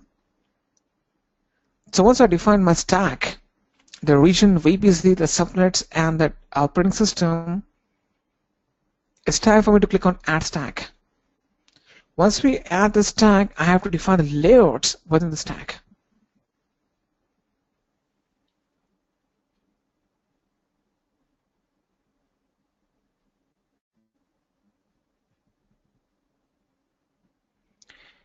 It says, congratulations, your stack was created, add a layer.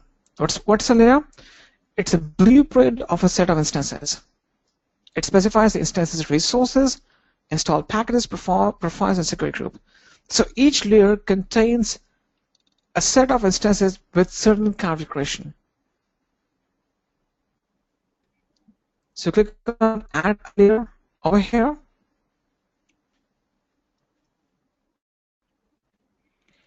Now, our intention to launch this stack is that we would be launching a PHP web server, a PHP web application that would deploy a simple message on our web pages on our browser. So the layer type I will be choosing would be PHP app server, and click on Add Layer. Now once this layer has been added, I need to add an instance within this layer. I click on Add Instance. By default, it will pick the c3.large as my instance type. I will go with this one. The host name will be php-app1 and the subnet. So I will go with the default settings and click on Add Instance. And now I need to click on Start to boot this instance. Now it will install all the scripts, chef recipes, everything, and it will boot my instance. So I click on Start, and it will install all the scripts, application services upon this instance. It will take its own sweet time. Let's wait.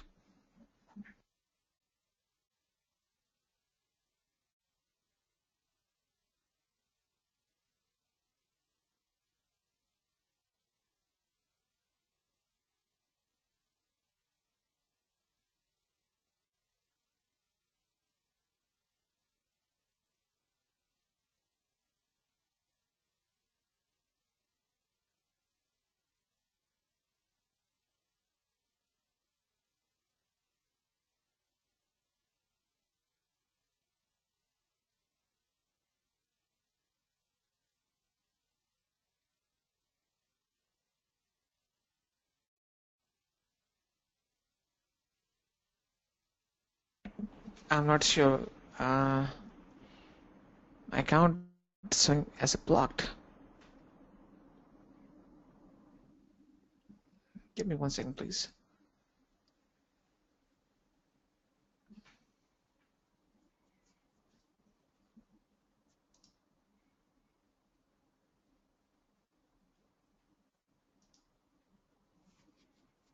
I'm just trying to start this instance again.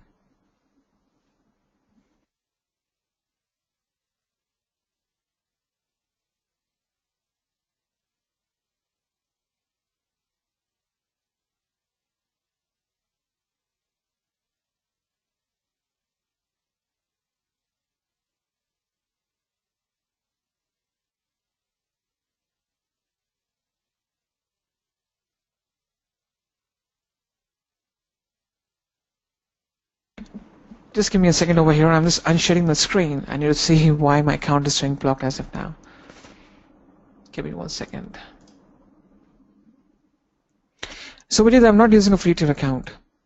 I'm not using a free tier account. I'm using my instructor account for this one. Actually, AWS has given me an instructor account to perform these kind of lab sessions. So I used that a month ago. Not sure what it's giving me the error messages. Give me 1 second. Let me sign up for my account. I've just unshared my screen for a while.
So we can perform right now. I need to check my account settings. Otherwise, I will use my free tier account. It's okay if I have to incur the cost, but because we have to perform this lab. Okay, I'm sharing the screen again. Let's try to do this again. I go to my ops work.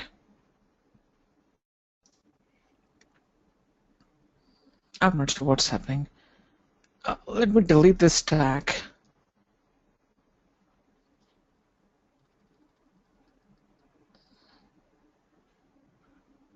Okay, we can do this later on. Let me add one more tag as of now. Shift 11 stack. And this name as test stack. Click on add stack now.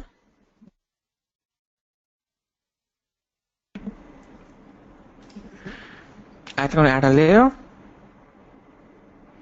Choose a PHP app server. Hit add a layer. Add instance.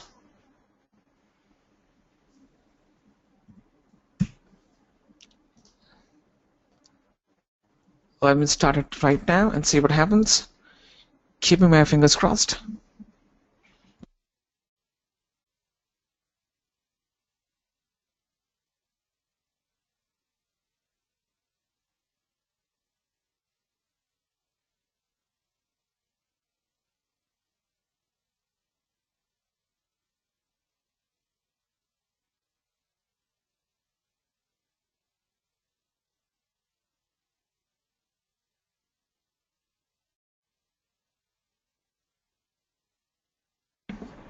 Not sure I'm able to log into my account, but if I'm trying to run the instance, it's showing as blocked. Let me just try this on my free tier account. So I go to the ops work.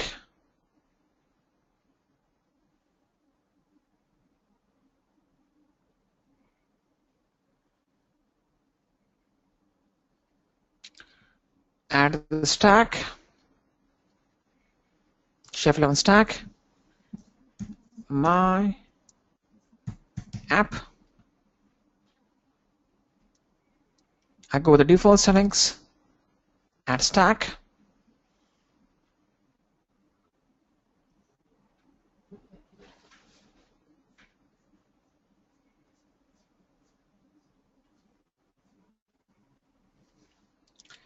I add a layer now.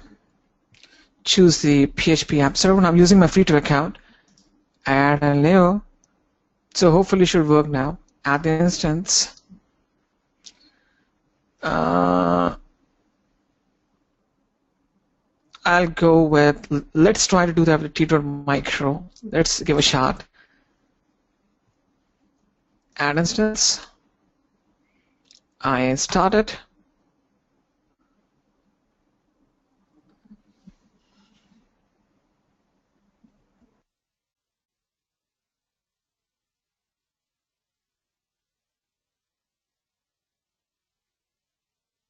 Now, if this goes fine, it will take another 3, 4 to 5 minutes to boot up. Let's say.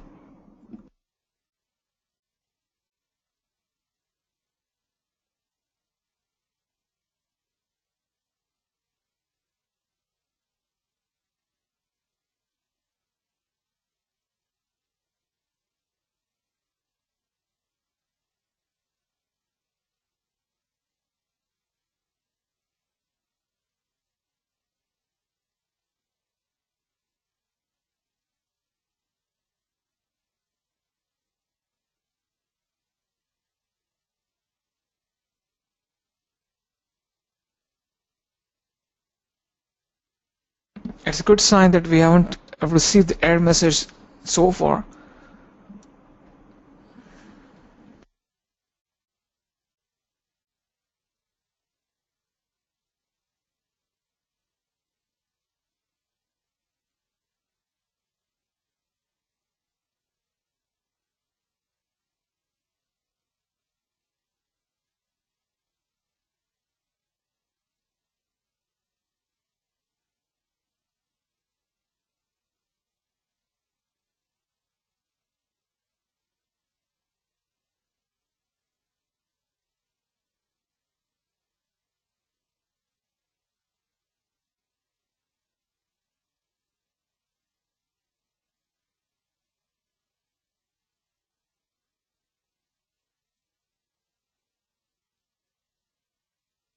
It's moving further now because we can see the status as pending. After that, we get this booting or something like that.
Yeah, Venkat, you're right.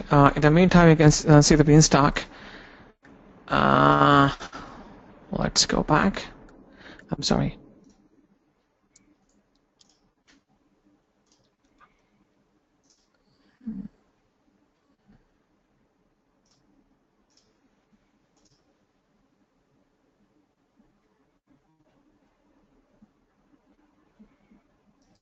It's still working right now.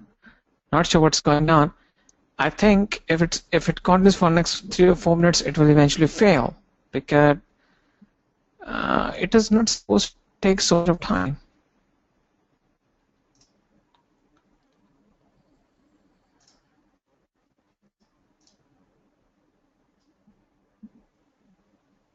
Hang on 1 second.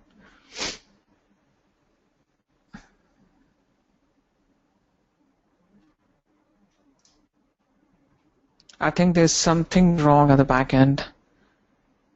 In the meantime, let me create a new environment real quick because I think this will eventually fail. This time I would choose Python.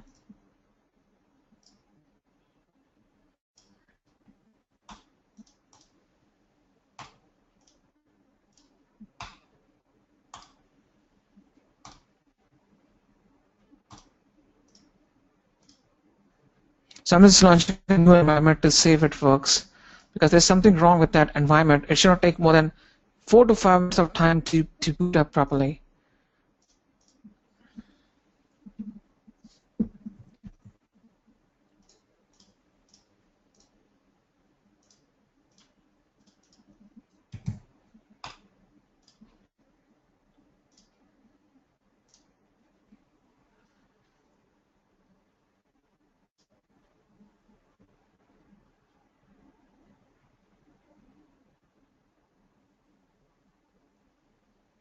Let's see if this works properly.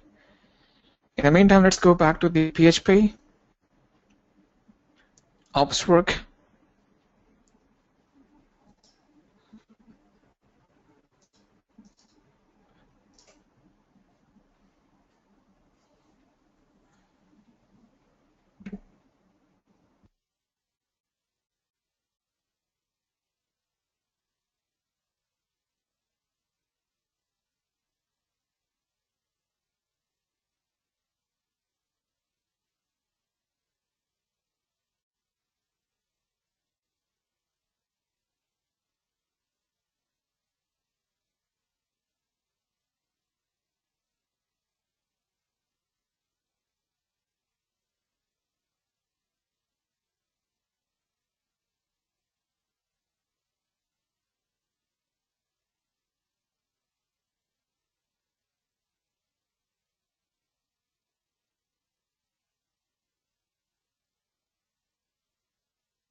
Okay, it has come back online now.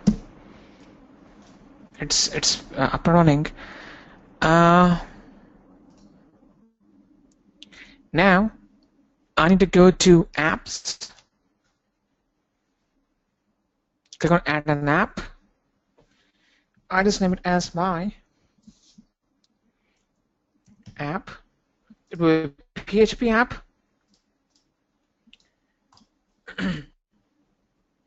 I scroll down. Now I will choose the GitHub repository to extract the source code. Let me say where I have saved the code, source code. Now this is the source code. Let's copy this one.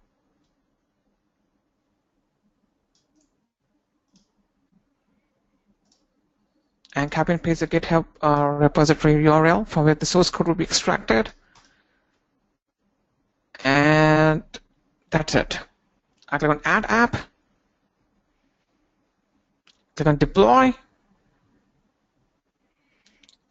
I click on Deploy again. And now this will start deploying the PHP app, web app on the instance. So let's wait.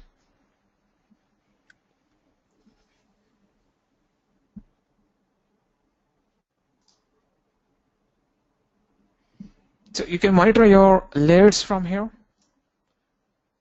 So Kamish is saying, do we get any logs for this? Of course, if you have the CloudTrail enabled, you'll get the logs for it. And if you want to monitor the layer, then you can see from here. Okay. So I go back to the apps. Okay, deployments. So it's been deployed now. You can see if I go back to the instances and I click on the public IP, it displays me this message. If I copy and paste this URL for you, this public IP for you, even you guys can access this web page from your site. Please try this out and let me know if you're getting the results.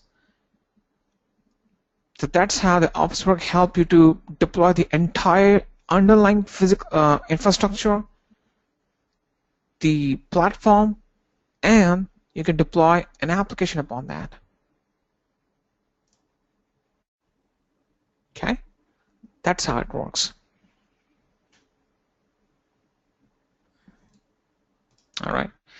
Now, I'm not sure about this Elastic Beanstalk, why it's acting crazy today, because there's nothing we can do much more. It is just that we have to deploy that. But I think this one that we created, it should be fine after some time. If I click on this URL, okay, so this our new Elastic Beanstalk environment is being created. So if I click on this link, this one, the Python platform is being created, and if I go back to the instance dashboard,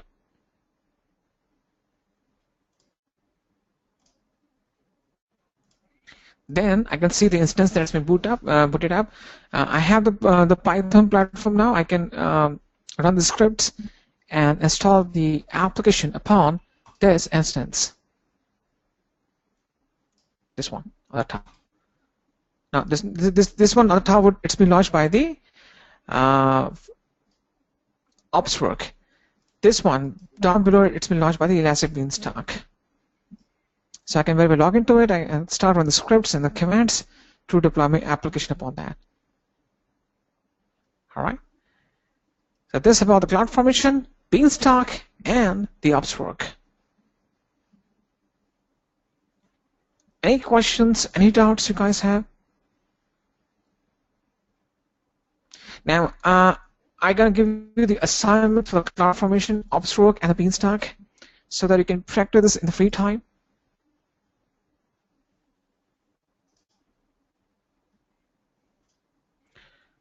OpsWork, Beanstalk, and CloudFormation.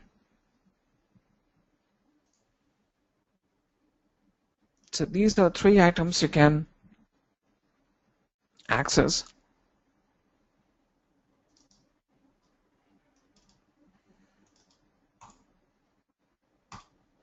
Okay.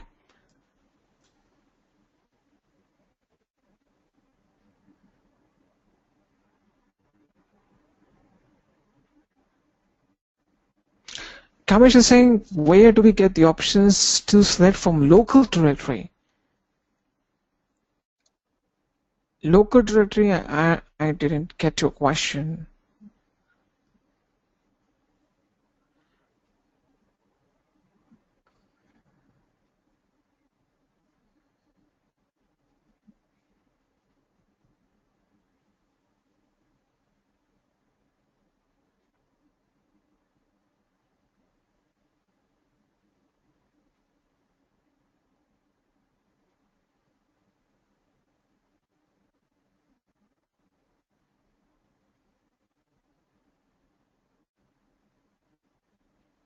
No, Kavish, okay, I think you're talking about the source code of the OpsWork. Yeah, you can also upload from the local. No, I'm not sure whether you get the option or not. I don't think so. Now, give me 1 second. If I go back to and I add the app,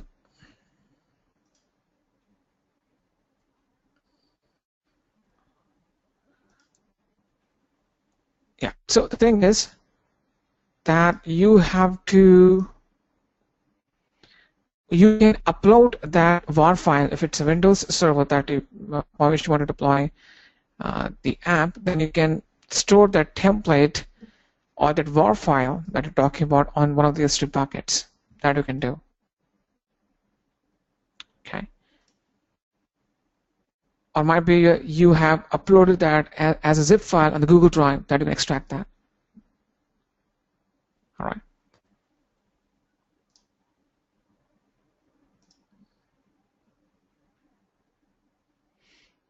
So that's it for today.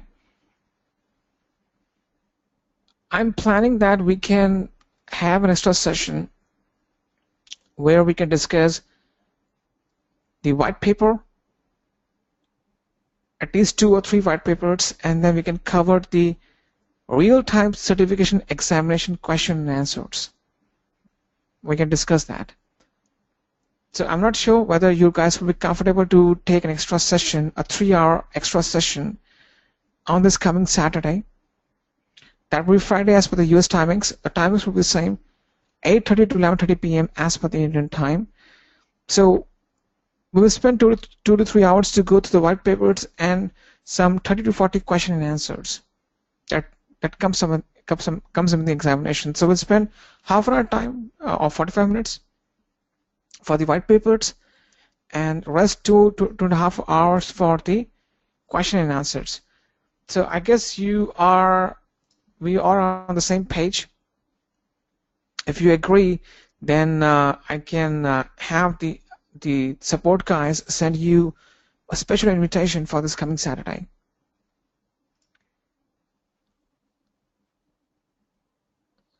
Also, regarding the assignment folder that I created, I think it's still syncing right now.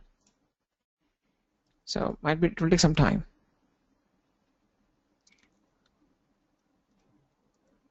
Tony, you want to help me to share the link for the white papers? Okay. The link to the white papers that you can get from the internet is, if you're talking about the white papers that you can get from the AWS, aws.amazon.com/white papers. Okay. So I'm copying and pasting this for you.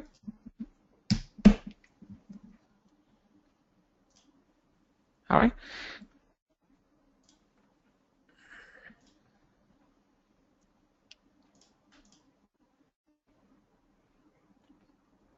Yeah, Tony, this is the one, white papers.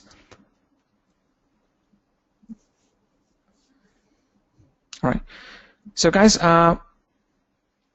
Kamish is saying there are many white papers. The white papers that are important for you is overview of security processes. That's the most important white paper. Overview of security processes. And the second white paper that's important is building fault-tolerant applications on AWS. Kamish, frankly speaking, it's been a long time I access this website because I have a different repository from where I access these white papers.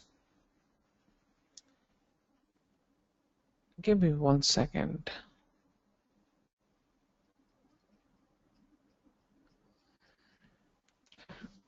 If it is type in Control F,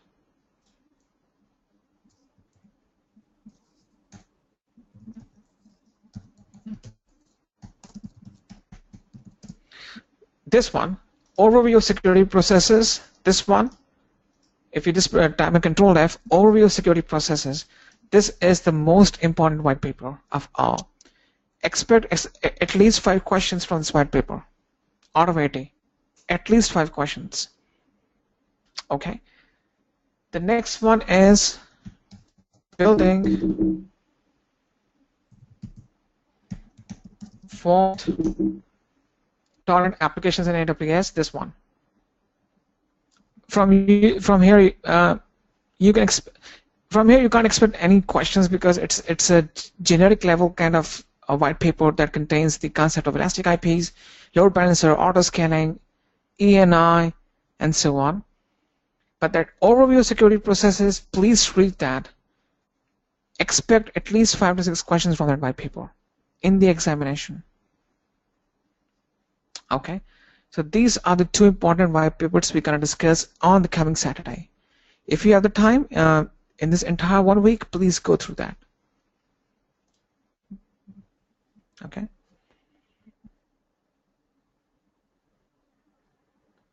Kamich is saying if you have selected name, it will be easy to go through. Okay, let me do one thing.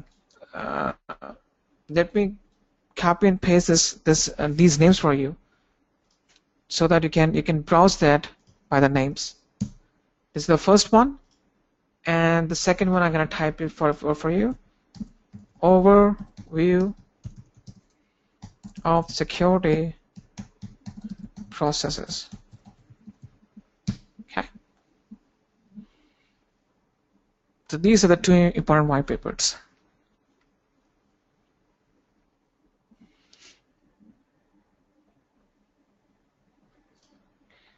So guys, I would be asking the support guys to send you the special invitation for this coming Saturday. Please don't miss this session. It's quite important because it will be kind of a quiz. I will speak out the questions. Any one of you can raise your hand or speak out or just type in your answers. You will also get an in-depth understanding that how much you have grasped so far. Okay, because our topics have been completed. It's in the scope of this course. So in the coming Saturday, we'll discuss all the question and answers for all these topics. All right.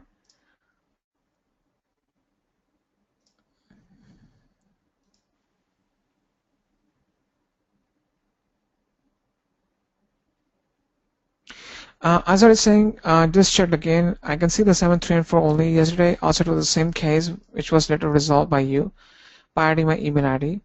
Is that you need to do it again, or I should wait for save to complete?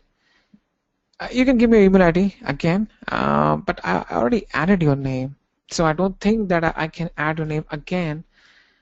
Hang on 1 second, please. I'm sorry. Drive.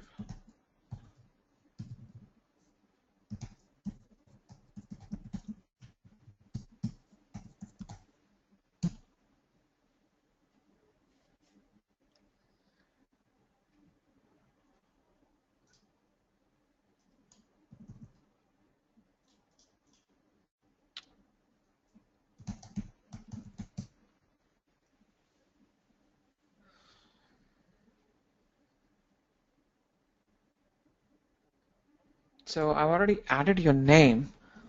I don't think that it's required to add again. If I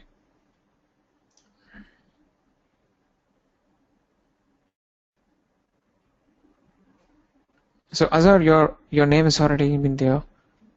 I'm not sure why it's not syncing.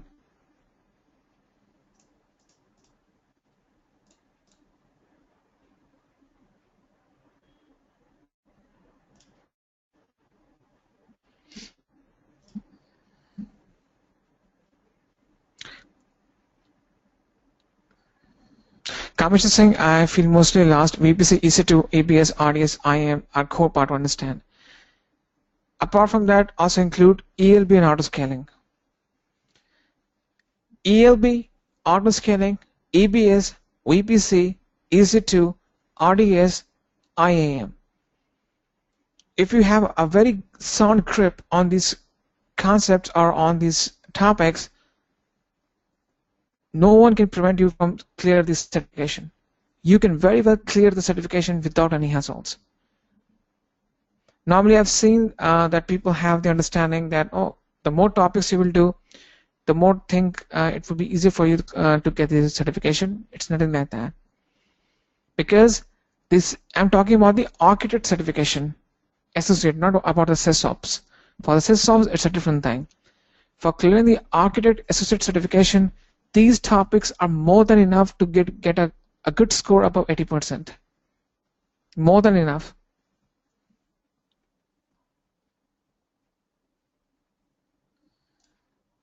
As I was saying, share the path again. Of course, I'll just do that right now.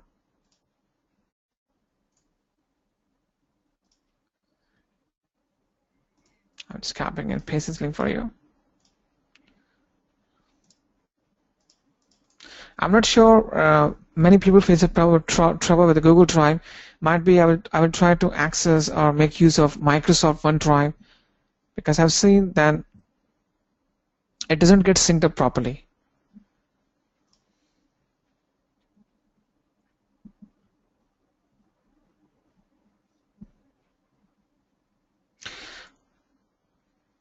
Kamesh is saying, do quick labs.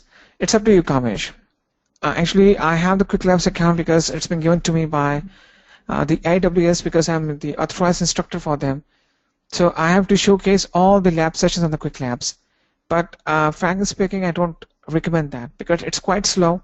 quite daunting, because sometimes if you trying to perform some additional configuration during the lab session, it blocks you. So I don't recommend that you go for the quick labs.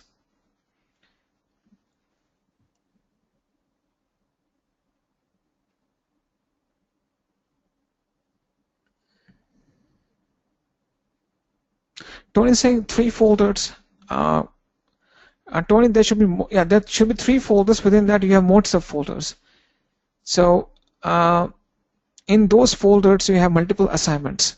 So if you do these assignments, it's more than enough. Okay.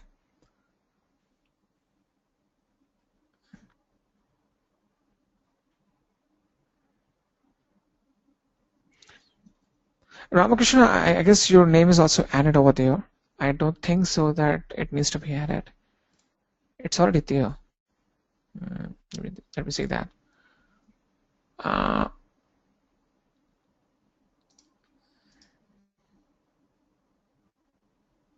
Okay, your name is not there. So I'm adding your name just in case if you're not able to see the documents.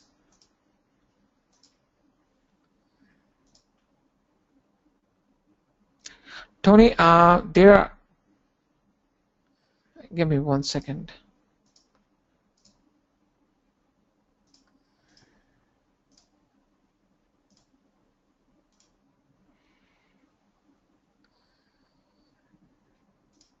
Yeah, Tony, I'm adding your name as well, your email address, and let me just type your email address over here. So Tony, I've added you, and let me add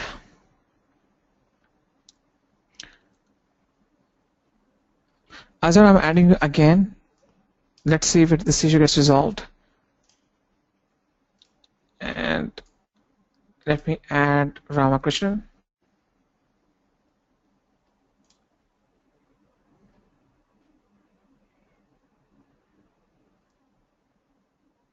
Kamesh, I'm adding your email address as well. Ramakrishnan, I'm not sure for some reason your email ID is not showing up on my screen right now. Could you please type it again?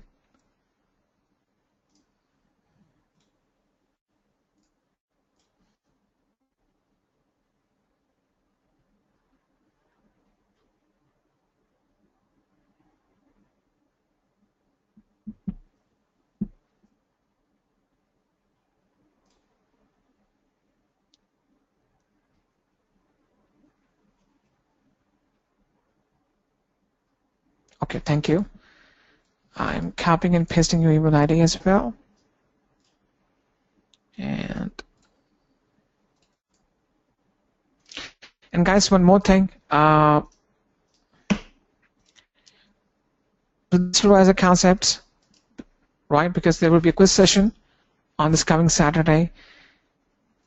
And also, please do this assignment, this project. You can see if it's feasible. Please do this assignment because it will give you enough confidence to you to say that, okay, now I know everything about AWS architecture. Here, in this entire project, you create an application server, you create a database server, you deploy an app on the app server, you will bind both these app servers and database servers in the VPC, create a custom AMI, scale and load balance your web app, you will associate that to the domain name. Now this is optional, okay? So you will have the entire overview to how the things actually work. So please do this assignment. I spent a good deal of time creating the screenshots and doing everything. And for this assignment, this is the HTML code and scripts that we'll be using. These one. So these are the commands that you'd be copying and pasting one by one on your Linux machine. All right.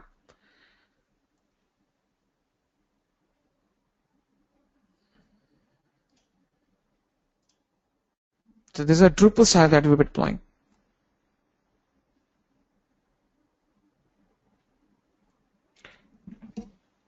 Shiva thinks a placement group can be spanned in multiple regions. No, it's confined to only one region. Venkat, the assignment is in the projects folder. Okay, there's a separate folder called projects. It's over there. Okay. Any more questions before we get this part? Okay. So you send the when the slides are there on the slides folder.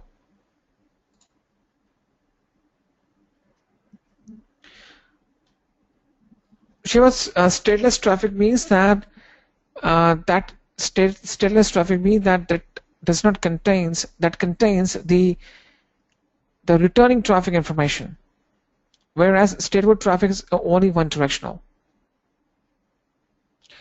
Venkat saying today's slides are not there. Okay. So today we did the CloudTrail. Let me copy and paste this CloudTrail for you.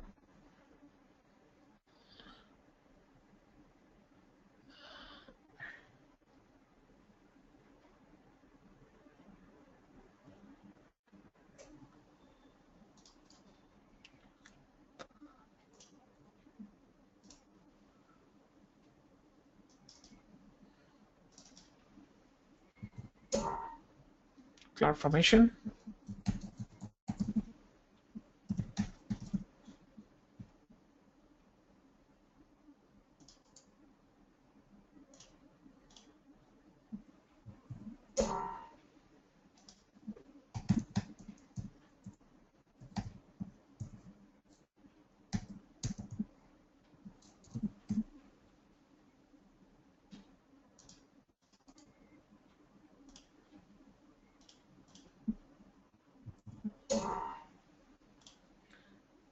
And Upstroke.